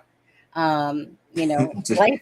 Just wear sunscreen when you're doing it. Yeah, just wear sunscreen. Exactly. It was so funny because I was sitting back there looking at some of your pictures yesterday on your Facebook, and I can't there's a point there where you had a Gruffalo going on. I know, but you had I was like, Adam, and then there's this one where it looked like you had a full-on perm thing happening, almost like a white afro on there. Oh, don't worry about it, Adam. I'm innocent. Yeah. But anyways, okay. So happy birthday to you, Adam. Thank you. It's after 12, and thank you to everyone that's wishing Adam happy birthday. And hopefully, again, you will join us tomorrow for that at 10 p.m. Eastern Standard Time, 7 p.m. Pacific Standard Time, and I don't know what time Central is. I don't know if it's an hour. 9 p.m. Central. Is it 9 p.m. Central? Okay. Right. But okay, so I'm nervous over who the special guest will be, but it's okay. Be nervous. I mean, no, I'm just kidding. But anyways, and no, it's not Tom Weber. Tom Weber. Tom Weber. But okay, so going back to Rudy, got sidetracked there. You guys know that we kind of never can stay on point the whole time. I would go without saying, but anyways, going back to Rudy quickly, if we don't mind. I think that, like I said, there's something amiss there. How can 8 years go by and this kid? He could have left at any point. He's saying that he had Stockholm syndrome, that he wasn't. It's not like he was ball and chained to the room and stuff. He could go out, and how nobody, because that was my question to that one lady that was a neighbor. And then I saw her on Court TV talk about why she didn't know that he was even missing. But 8 years, and it's not like he hasn't gone out, and nobody, and so there's big signs everywhere. I think it's just he wrecked the car.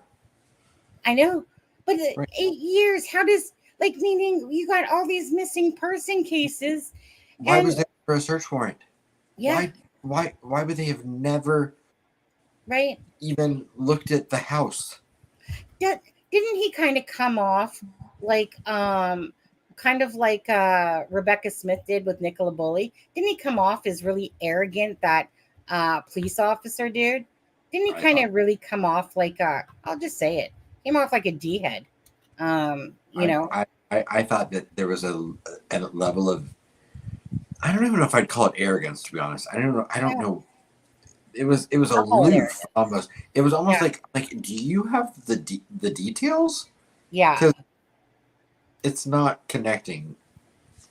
Well, Rudy says that, and this could possibly be true, that like Stockholm syndrome, basically where you fell in love with your captor in a sense, and basically you're trusting them, and I believe Kate, he lost his dad to suicide. He lost his brother. The brother that he said took him to McDonald's, did a lot of stuff for him. He lost everything. And he's left with this greedy piece of crap mother. I understand the fact that bottom line with Rudy, he didn't want his mother to get into trouble. That's all he has really to him. Like aunts, I'm sorry, aunts. I know that you guys are special and fighting for him, but to a child, right? To a child, your mother is the person that you want to be there for you. Your mother is the person that you're supposed to look up to. The thought of losing his mother would be probably scary to any child. I don't care if you're 17, 18, and by the way, it was determined that he was 18, that his mom actually put the wrong birth date. She wouldn't put him as 17. She probably did that on purpose, to be honest, but whatever. Yeah. But anyway, so okay. As 18 years old. I believe that there should be charges coming. I believe that there should be, and if there's not, there's quite an injustice in this world. She has scammed. She has taken money from GoFundMe, which now she's been blocked from GoFundMe. She's led people to believe a bunch of lies. Like she's clearly lied to the police. She clearly has been deceptive. She clearly is a pathetic piece of crap mother. How do you do this to your own children? This is where my heart just absolutely breaks. So even though Rudy is 25 now, and to be honest with you, in the interview, so he said he spent a lot of time on the computer, and he was talking, like some people have claimed that he kind of probably is more like at the age of 12 or like 15 or something like that. I mean, he was talking pretty good. Considering he probably did watch a lot of videos and different things. And, he was talking like he, had a what do I want to say? A bit of normalcy to how he was talking, to be honest with you. I want to say, I'm trying to think of the word when, it's not like he was like, duh, I don't know everything. He was trying to put his point across that, he spent a lot of time Google searching, spending a lot of time on YouTube. And, if you didn't know anything about the case and you just heard him talk, you would think he was a pretty bright child, to be honest with you, by what he was saying. But this whole case to me is, there's something amiss about it all. There's something strange about it all. But I feel like that with Rudy, that, yeah, he could have left. Yeah, he wasn't tied down. I don't know if at the end of it, his mom said, like, why don't you just show up near a church and, you're found after 8 years. Who knows how that all went down. I do know that the boy really does require some healing and some help. He obviously has a lot of stuff that he has dealt with. I just couldn't imagine putting that type of, burden and just whatever that happened in that house on a child as a parent.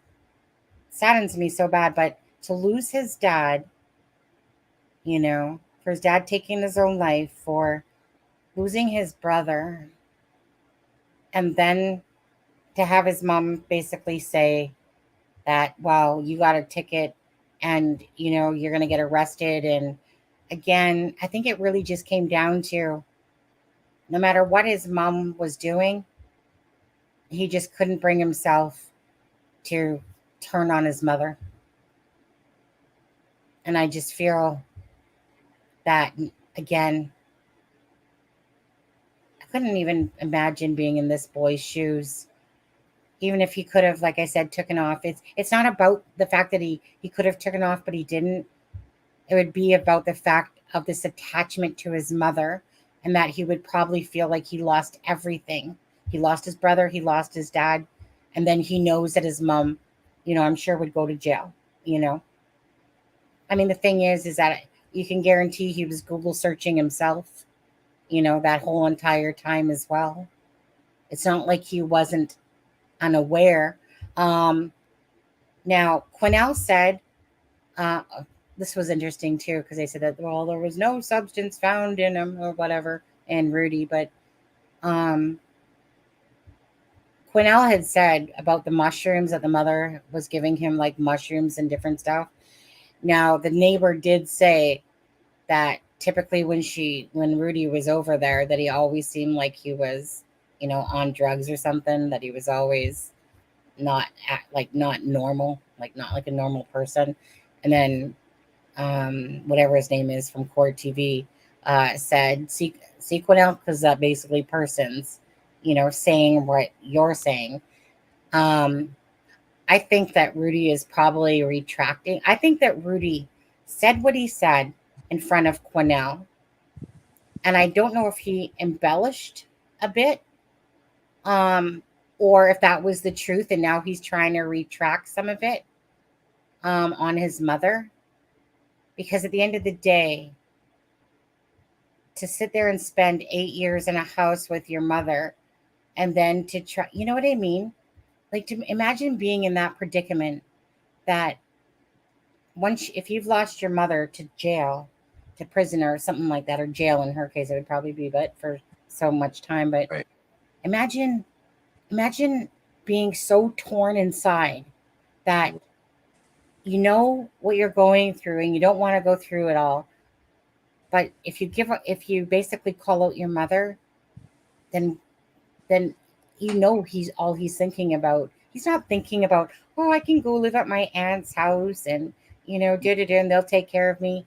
He's gonna lose his last piece of his immediate family. Well, and also think about what would happen if you went through this experience for 8 years, and then this huge traumatic event happened for 8 years, and then this other traumatic event happened that freed you from that traumatic event. But then, say a week went by and nothing happened. So now we're hearing Rudy's take on things, but we're also hearing it from a few days removed from the situation. So, I'm more prone to pay attention to Rudy's statements immediately after the fact. After the event. Because Rudy now is in a situation where Rudy's mom's free, and he's not. He says he can no, he's not. No, of course not. But when you're traumatized, he has no guarantee that she's not going to be able to find some way to create control over him again. Yeah. And and I think that's important to note that's got to be an incredibly scary existence to live in right now for Rudy, because he got out of this horrible thing, and yet here's this woman, she's able to do whatever any of us are able to do right now. She can go to the grocery store, she can do anything she wants because she's not been arrested or charged with one thing. And so wrong at this time. So just to let you know, so he has had a job, Diana. He talks about it in the interview that before this had happened, that he did have a job. And that for the 8 years, it's like he, couldn't go to work or whatever and stuff like that. Again, if you haven't seen the interview that he did, Diana, which was just today, I think it was, then go watch that. The interview that kind of was part of this one here. I think there was that one, and I think he did one on the a Fox. I don't know the Houston Fox channel. Well, yeah, I was gonna say Houston Fox. The Houston Fox one is one where let me see. This one was the ABC from Houston. Yeah. Let me just see here. I just seen it, I think, down the rabbit hole, because it was Houston Fox. There it is. It's 28 minutes long. I'll just put the link in the description of the video. Right. Fox 26 out of Houston. Yeah, I'm just gonna put the link there for you guys. Yeah. So yeah, check that out if you guys haven't watched it. again, it's crazy. But anyways, he's living with a family friend. And like this is from Court TV. So I was watching that earlier today, the Court TV one. And he's living with a family friend, and the family friend is allowing, like the immediate relatives, the aunts and uncles and that to, come visit and stuff like that. At the end of the day, this boy is very broken inside. Um, when I'm talking about it, Adam, what goes through my head is that it's almost like I'm placing myself as him. Right. And I'm thinking, like, for 8 years, he's in this house. He's has to pretend like he's missing. His mother's controlling him. Like, right. And he's moved out of the house. He's moved back into the house. I mean, and just think of the mental and physical changes that happen in someone from the ages of 17 or 18 until what, 25, 26? Yeah. I mean, that's a monumental amount of character establishment that we do during that time period. I don't know how you rehabilitate from that. Right. And that's especially when it's your mother. Right. Sorry, I didn't mean to interrupt you. No. I'm just appalled by the whole situation, for it to be honest, that you have this mother that's literally scamming people, that's literally telling lies. I mean, how many laws does she need to break before she is arrested? If there's no arresting in this case, for what his mother, like, meaning she clearly had GoFundMe money. She clearly was claiming he was missing. But what still bugs me is that the actual mother of Janie or whatever, is the actual mother is literally telling the aunts that Rudy is in the house. Rudy is here. How, after all this time, do they not even do a search warrant? Right. Never, not one search warrant. They checked it out when they were said that Rudy was there or something. They checked it out. They didn't see him. Okay, bye. Right. It blows me away, the fact that this boy was not locked by chains. Okay, we're not talking about what happened to, like, Kristen Smart and stuff like that. We're talking about a boy that had access to go outside, that nobody even remotely, like, if that's the case, that somebody spent 8 years outside, I feel sorry for the people that are truly missing, and that nobody even seems to pay attention to them. Then he just used an assumed name. He was like, I mean, the neighbor said his name was Rudolph, and he likes to be called Dolph or something like that. Yeah. But I'm just, he was failed by so many different people. Yeah.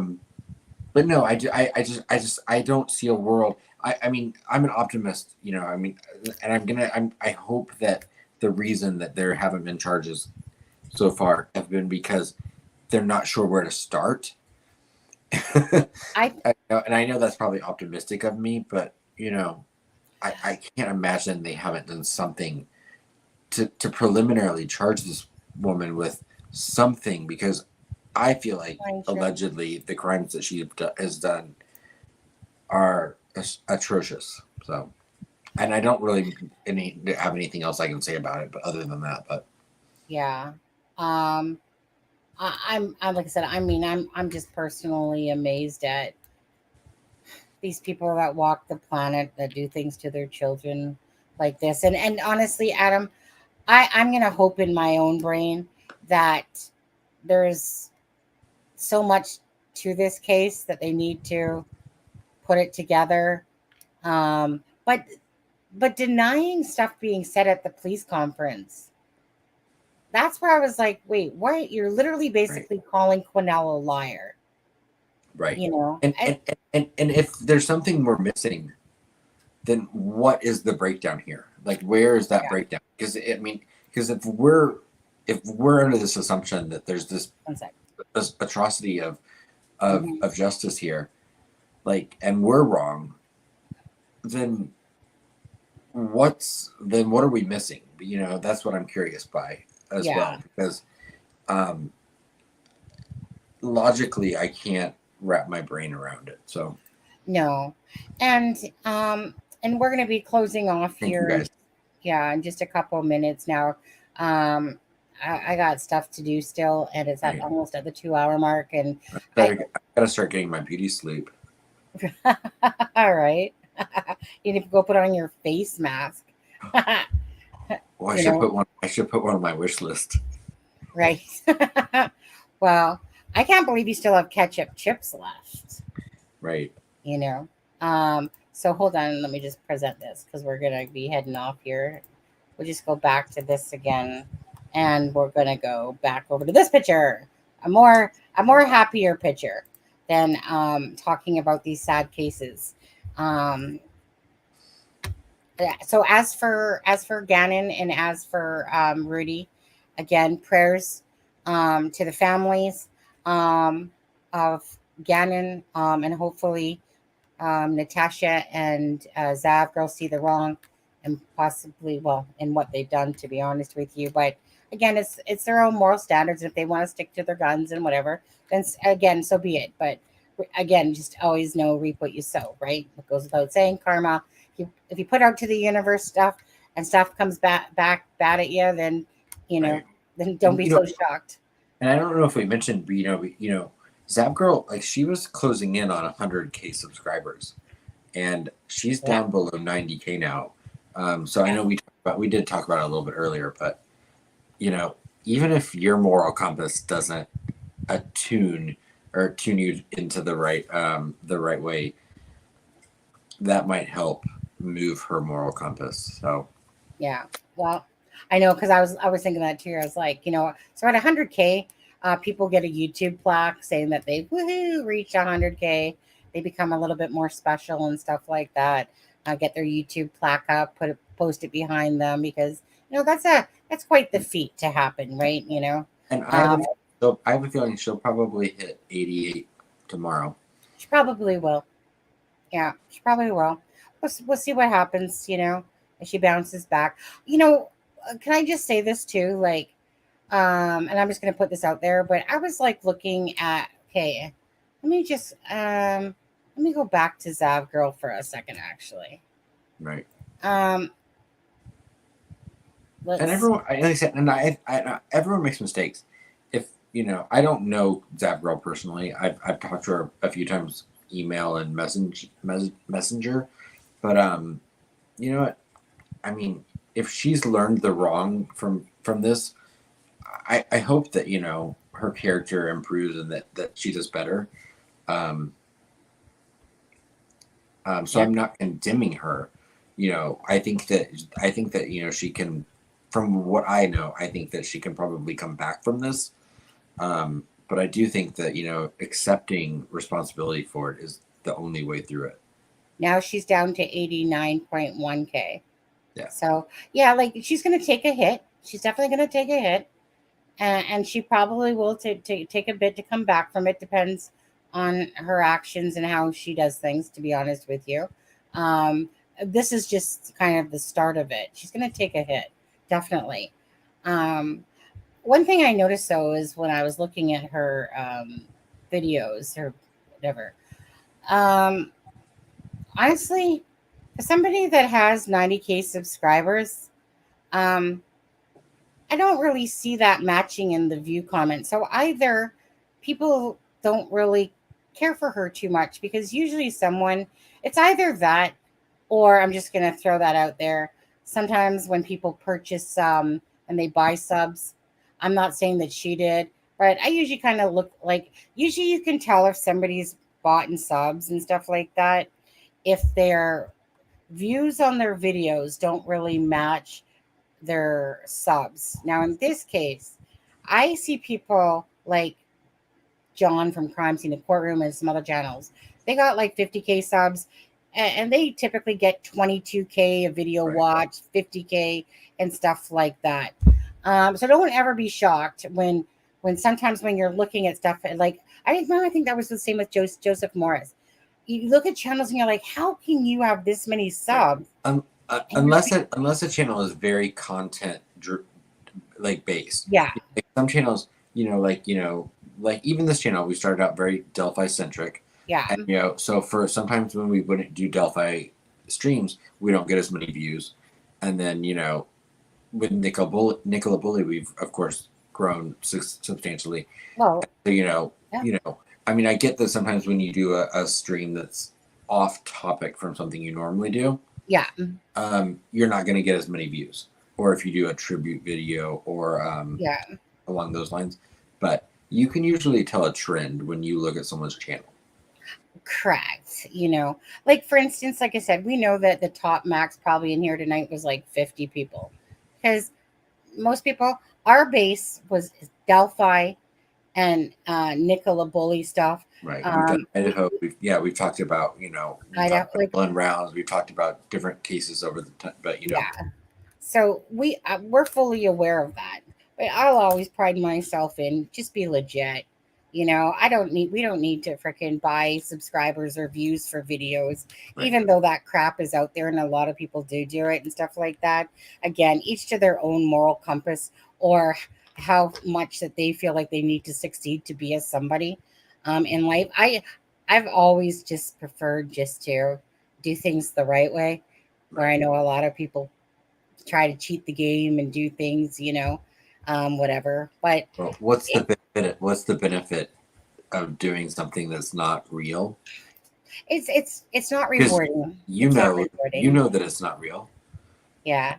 Exactly. It's not rewarding. There's nothing rewarding about it. If I sat there and knew that I bought subs so I could somehow make myself look better, like there's a Delphi channel. Then you wouldn't feel any sense of achievement when you actually reached a milestone. Yeah, and in my opinion, right. Again, I'm not gonna sit there and put out money to sit there and buy freaking views and subs and stuff like that. Forget it. Like I said, you try to do things the right way, the ethical way, as best as you can and stuff like that. But either way, when it comes to those two cases, again, prayers to everyone involved, besides the people that, of course, are the prayers to the victims. I have a feeling it's not going to be the last time we talk about this Gannon Stouch thing. No, exactly. And again, like I know there's a few cases that I've been paying attention to that I would like to talk about. Again, me and Adam are very much aware of that. As much as we haven't done any Brian Koberger cases and stuff like that lately, and honestly, I'm behind on that stuff. But of course, it's a huge case and stuff like that. Sometimes you just have to feel the desire to do something or have the time. And honestly, Brian Koberger case, there's been a lot of stuff coming out with that case. A lot of it's just a bunch of malarkey and bullcrap to it. But I did see Jennifer Coffindaffer on Fig's channel. I never watched the full video, but I remember that Jennifer put out a post on Twitter, and she was bashing a channel in a sense. So she didn't call out the channel, but she basically said that there's a channel, that she was considering going on YouTube, a podcast or whatever, and that all they were was full of antics and money generated and whatever. And then next thing I know, I'm just not talking about Fig's channel for that part, but then all of a sudden I see her on Fig's channel, and I'm like, well, you go, Figgy. You got Jennifer on there and stuff like that. I personally never asked her or whatever. But I was like going, it made me wonder though whose channel it was, because I think the reason why I say that is because in the comment that she made, it was almost like, well, I was considering going on somebody's YouTube channel, but I can see that they're just about antics and money. And Fig Solves is not about that whatsoever. It was not referring to him. And then it was almost like So that left a bad taste in her mouth to go on, like say platforms instead of versus like meaning she's on News Nation, she's all over. But Right. then I see her Yeah, on because she is a she's a paid contributor for News Nation. You know, I honestly, like I said, besides seeing her on her, I don't know. Like I know certain things about her, but I was just proud of Figgy that Fig had her on the channel, and I was like, you go Fig, right. And she received a little bit of criticism. I seen some of that, and I have to say that I said this to Fig, and I feel this way genuinely that people don't agree on everything. I was most interested, and I actually had mentioned this several times on this channel, that I was interested in hearing a ballistics expert give their take on some of the stuff with Richard Allen, and that is one of the things that Jennifer Coffindoffer, like her or not, has specialized in. And so I was very tuned in to hear what she had to say about that. Also, I'm familiar with the tweet that she'd put out last fall before Richard Allen's arrest about Ron Logan. Right. And I thought that the way that that Fig spoke to her about that, and that she and that in her response was genuine. I thought the whole thing was very organic. Can you tell me about that? Because I never listened to that part yet. Because I was watching it and then I fell asleep or something. So she definitely said that from the and I it's been a while since I've watched that Fig's interview with her, but I feel like she basically said that she didn't address it head on. She definitely said something along the lines of like she that she looked at the information from what was given to her at the time, and that and I'm probably butchering this completely. It's okay if you don't remember it.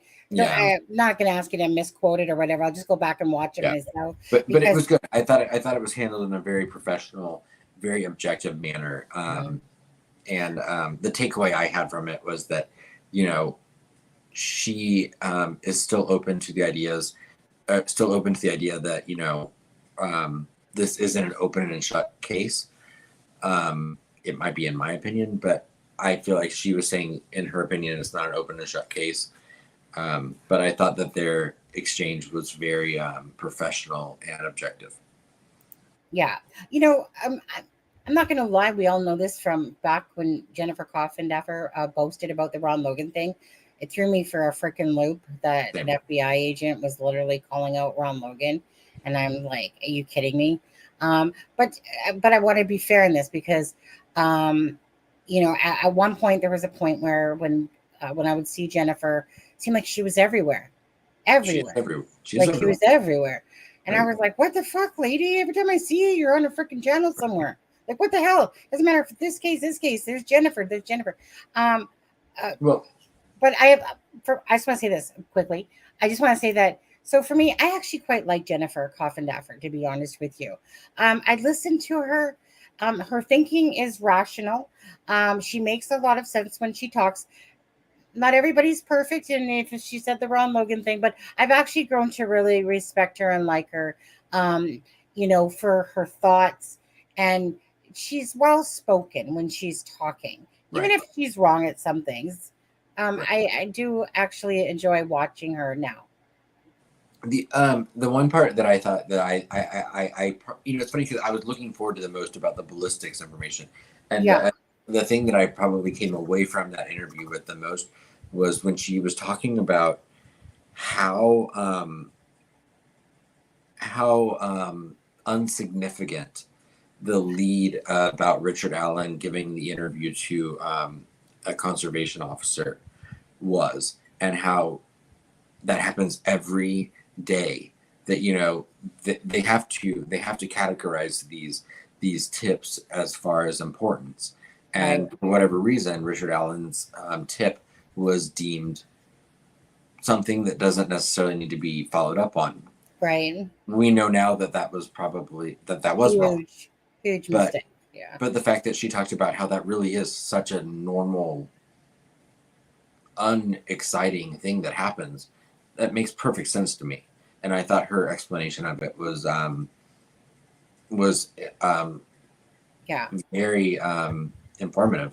I was gonna say I need to go back and listen to that video. I need to do a lot of things, but that's one of them. If you guys haven't checked it out, go to Fig's channel and check out that one with Jennifer Coffindaffer on it. You know, I really actually enjoy listening to her content. I was just peed because I was like, you're an FBI and you're calling out Ron Logan. Come on now, get some brain cells, right? Because it just was ridiculous to me that an FBI agent was literally thinking that Ron Logan was like the BG and whatever and stuff like that. But even if you don't, I'm sorry, but even if you don't agree with someone, I feel like, I feel like, being able to have a discussion is important. And I feel like, I don't agree with Jennifer Coffindaffer on everything with her opinions. Granted, she of course has educated opinions that, I might not agree on, but that I don't have an educated background on. So I will always, of course, abide to someone else's expertise. But, I feel like it's important to be able to look at someone else that's coming at you with a reasonable and rational discussion. Yeah. Yes. Now, if they're coming at you with some bullshit, then I can't always sit through that. But I feel like every time I've seen Jennifer Coffindaffer, even if I don't agree with her, I feel like she handles herself in a very professional and respectable manner. And a lot of things that she says, like I said, she talks well, to be honest with you. I feel like, honestly, when she does talk in a lot of things, like I said, she is a voice of reasoning in a lot of things. And again, it doesn't mean that she's right about everything, but she does have a vast amount of experience. She does have a vast amount of knowledge. And honestly, I've listened to her, like I said, a lot because she's on lots of the different news nations. So, you can't help but not watch her because she's usually on those cases that you're following anyways. And again, I just think that she is very level-headed. She does a lot. I follow her on Twitter and stuff like that. And I see her posts. I see her on the News Nation and the different channels. And again, I appreciate her thoughts, even if the thoughts don't always align with what she's saying to what I'm thinking or something like that. Again, I actually really enjoy looking at what she has to say. It does give me pause for thought, some of the things, because again, I'm not experienced in this field. So, when Jennifer's talking, she's an FBI agent or an ex-FBI agent, but it's no different than listening to CD, people that have experience in being, the police and stuff like that. You're going to take that a little bit more with, the grains of salt, because that nobody's perfect and everyone has their own right to surmise something. But anyways, I just want to say that I appreciate that. I kind of blasted her last year about the Ron Logan thing a little bit on the live, but I'm over that. I mean, I could get blasted, I guess, for Keegan Dunker, right? But on that one, but anyways, when is, just before we get going, when is his thing again? Richard Allen's court date? I'm trying to remember. I don't believe. I mean, his next scheduled court date is not until his trial in January. So January, right? Okay. There'll be something before that, but right. And we have. I'm trying to remember because there's the other one's going on, and at the end of anything peripheral to Richard Allen would be the Keegan Kline sentencing hearing, 27th of this month, which I believe 24th is the next Brian Kohberger alibi date that is due by. But, I know, and I know we have to. I'm trying to remember what. Garrett Kurtz, I'm not, and Flint Farmer. I have to look up again. Thank you. I was just going to say I need to look those ones up again. It's like I look them up and then I forget what dates because all these different dates and Brian Koberger's and stuff like that, and all these different dates and you know, things take time. Things will get there. Hopefully, Ray Hanish will get his justice when Garrett Kurtz. You know, we'll see what happens there with Abby and Libby, of course, and stuff like that. Again, prayers to all the families and the victims that have had to endure such horrific crimes. And yeah, a wise woman did tell you once said to me, YOLO. You know, I really wish people would embrace that word a lot. Right, Adam? YOLO. YOLO. You only live once, people. Okay, so you're here for a good time, not a long time. So if you're cranky butthead, then go fix yourself because life's too short to be miserable, to be cranky all the time. Like we all go through our spurts. But as long as you're trying to live your life, you know, to your fullest, instead of going through life with this negative freaking attitude and being a Debbie Downer, you know, you might as well be like an Adam Upper type of thing, right? I like that. Sunny Sunshine, yeah. Sunny Sunshine, Adam Upper. But you know, so like I said, YOLO. I just wish people would embrace that more because life's too short. Like I said, you know, as long as you try to morally walk through the path of life, you know, trying to do things in the right way and be good to everyone. And don't forget, like, buy that person, you know, a freaking cup of coffee or something like that. Well, I mean, I wasn't just talking about the app, but like just in general, like if you're in Starbucks or you're in Timmy's or something like that, you know, be kind to somebody, you know, today. Just life's too short. That's all I can say. You never know when you're gonna go. So YOLO, right? YOLO. YOLO, YOLO. I think Deb's YOLO now, almost. I feel like she is. We've worn off on her a little bit. Yeah, I think so. I don't know. You know, for me, again, it warms my heart when I learn stuff from people and when people say to me things like that as well in return. That, you know, like that, for instance, if this channel somehow gives somebody comfort because they have a space to come to that feels like their family, that stuff really truly warms my heart because that's exactly what I want from it. You know, I want people to be happy.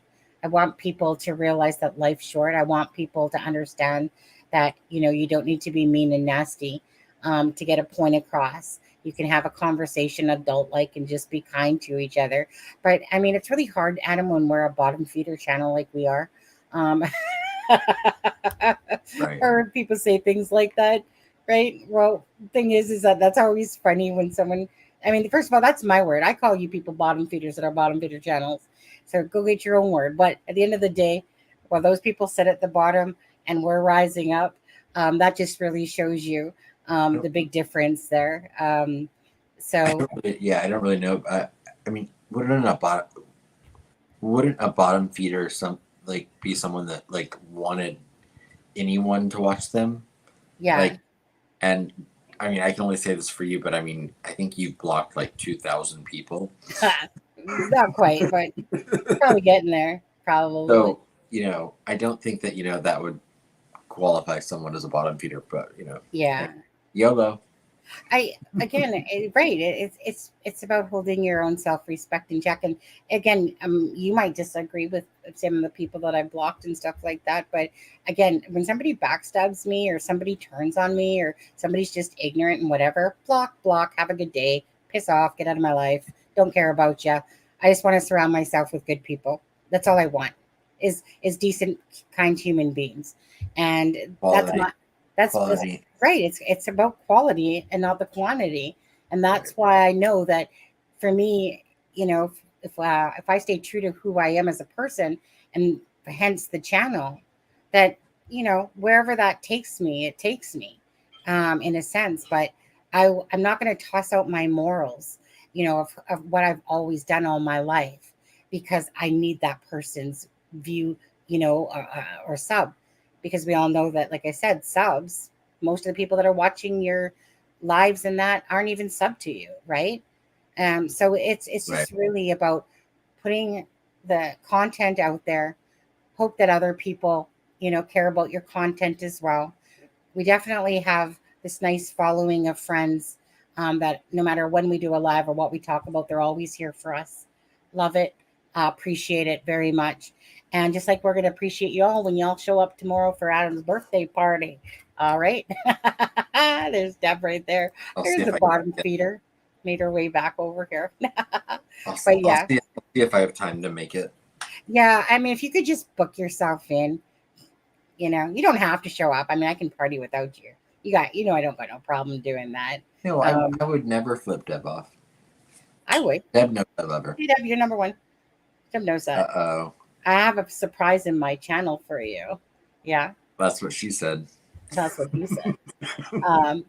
So are you saying that you put up a video now, Deb? Is that what you're saying? Because it's now she can officially say it's your birthday? Is that what you're saying, Deb? She probably leaked all my private messages to her. I sound like an asshole. Yeah. And the thing is that like for me, I wouldn't mind playing it if she did. But the thing is that I don't want to take away from her views, from people watching it. So if it's released or whatever, you know what I mean? I don't like to take away from somebody else's views, right, so that they don't go watch it there because they're too busy watching it here or something like that. Oh, you want me to play it? Do you want me to play it? I mean, if you're telling me to play it. But Deb, it's not like our private messages, right? Let's see here. Okay, let's see here. Well, I see Deb's just she's using the after 12 o'clock card Eastern time is what she's doing here. So let's just take a look. Okay, wait. I see a video, but I don't see the last one I see is her on the visit to the bridge.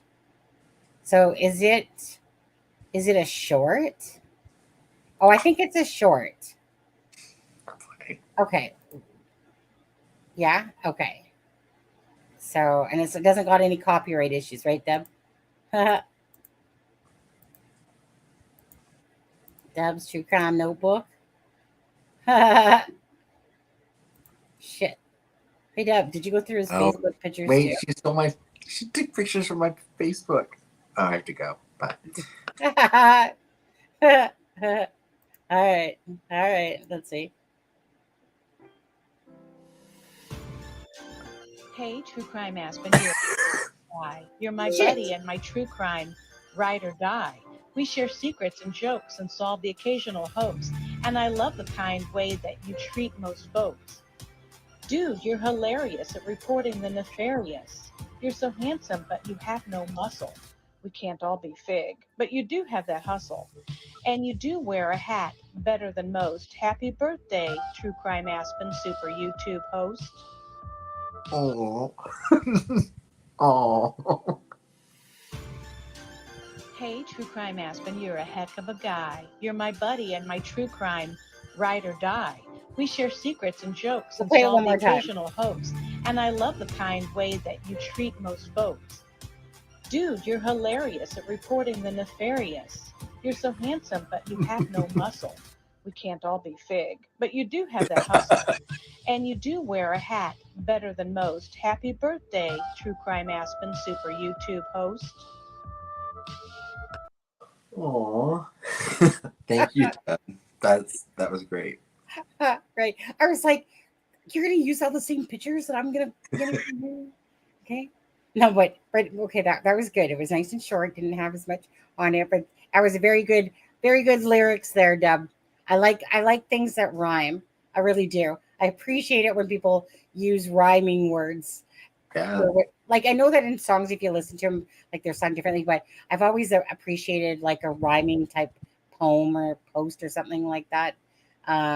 So, oh my God, get out of town.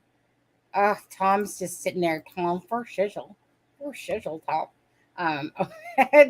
Tom was just sitting back in his recliner going, I guess I should. Yeah, he just wanted his presence to be known. Yeah. Hey, Tom. Not like I didn't think about you and the fact that you were probably watching us earlier, stalking us as usual. I know Tom does that, you know. He might have more subs. Tom's very busy. But we know where the party's at. And the party's right here, Tom. He knows it. He knows it. Welcome, Tom. Anyways. That was, can I say, that was really sweet, Deb. Thank you so much. Yeah. Had so much fun making that. Absolutely. You know what? I'm a poet and I know it too, but I didn't write no poem or anything like that. So yeah. I do like writing poems though, but I love poems that like rhyme, like, you know, when you're reading them that they actually rhyme. You are welcome. I love you, buddy. I'm saying that, not her. All right, Deb, go back to your bottom feeder ways. shoe leech. Yeah, thank you so much for that again. Which reminds me, because we haven't really done a live, I think, since me and my twin had a birthday, so I really want to say thank you to everyone that showed up, that had donated that day, that came by to celebrate with me and my twin and Aspen and my husband and stuff like that on the channel. Your gorgeous niece. Haley. Oh yes, Haley was there, wasn't she? Yeah, Haley. It would be nice if like the whole fang dango, but you know, some of them are just make up excuses why they couldn't come on and stuff. They're like, whatever, you know. But anyways, Haley's the level-headed girl, the level-headed redhead. But yeah, so I just wanted to put out that appreciation there, just because we haven't done a live since that day, to be honest with really. Whoa. Doesn't seem like it's been that long, but I guess it has. But yeah, so I got stuff to do because I got stuff to do for Adam's birthday tomorrow. Right. So I got my Nicola Bulley video out today. That's what I needed to do. Again, completed this live. I was thinking I was going to bail again on you, but I was like, nope, I can't bail today because it's your birthday tomorrow. So again, to remind people that it is your birthday, for the people that follow us and want to come visit, that we will be putting it to your channel as well tomorrow. So that for the people that I block that don't like me and I don't like them, you guys can go over to Aspen Connor's channel. I wonder if Tom Webster will do a short for me. I doubt it. He's too busy for us, he said. I actually don't want him to. Please don't. What I want him to do is just pull down his shorts, not do a short, just pull down his shorts for you. You know, and then he's going to have like some smiley face underwear on or something like that, or like a big pickle. Something like that. Underwear. Yeah. Right. What do they call that again? It's I gotta go. Ammo or no.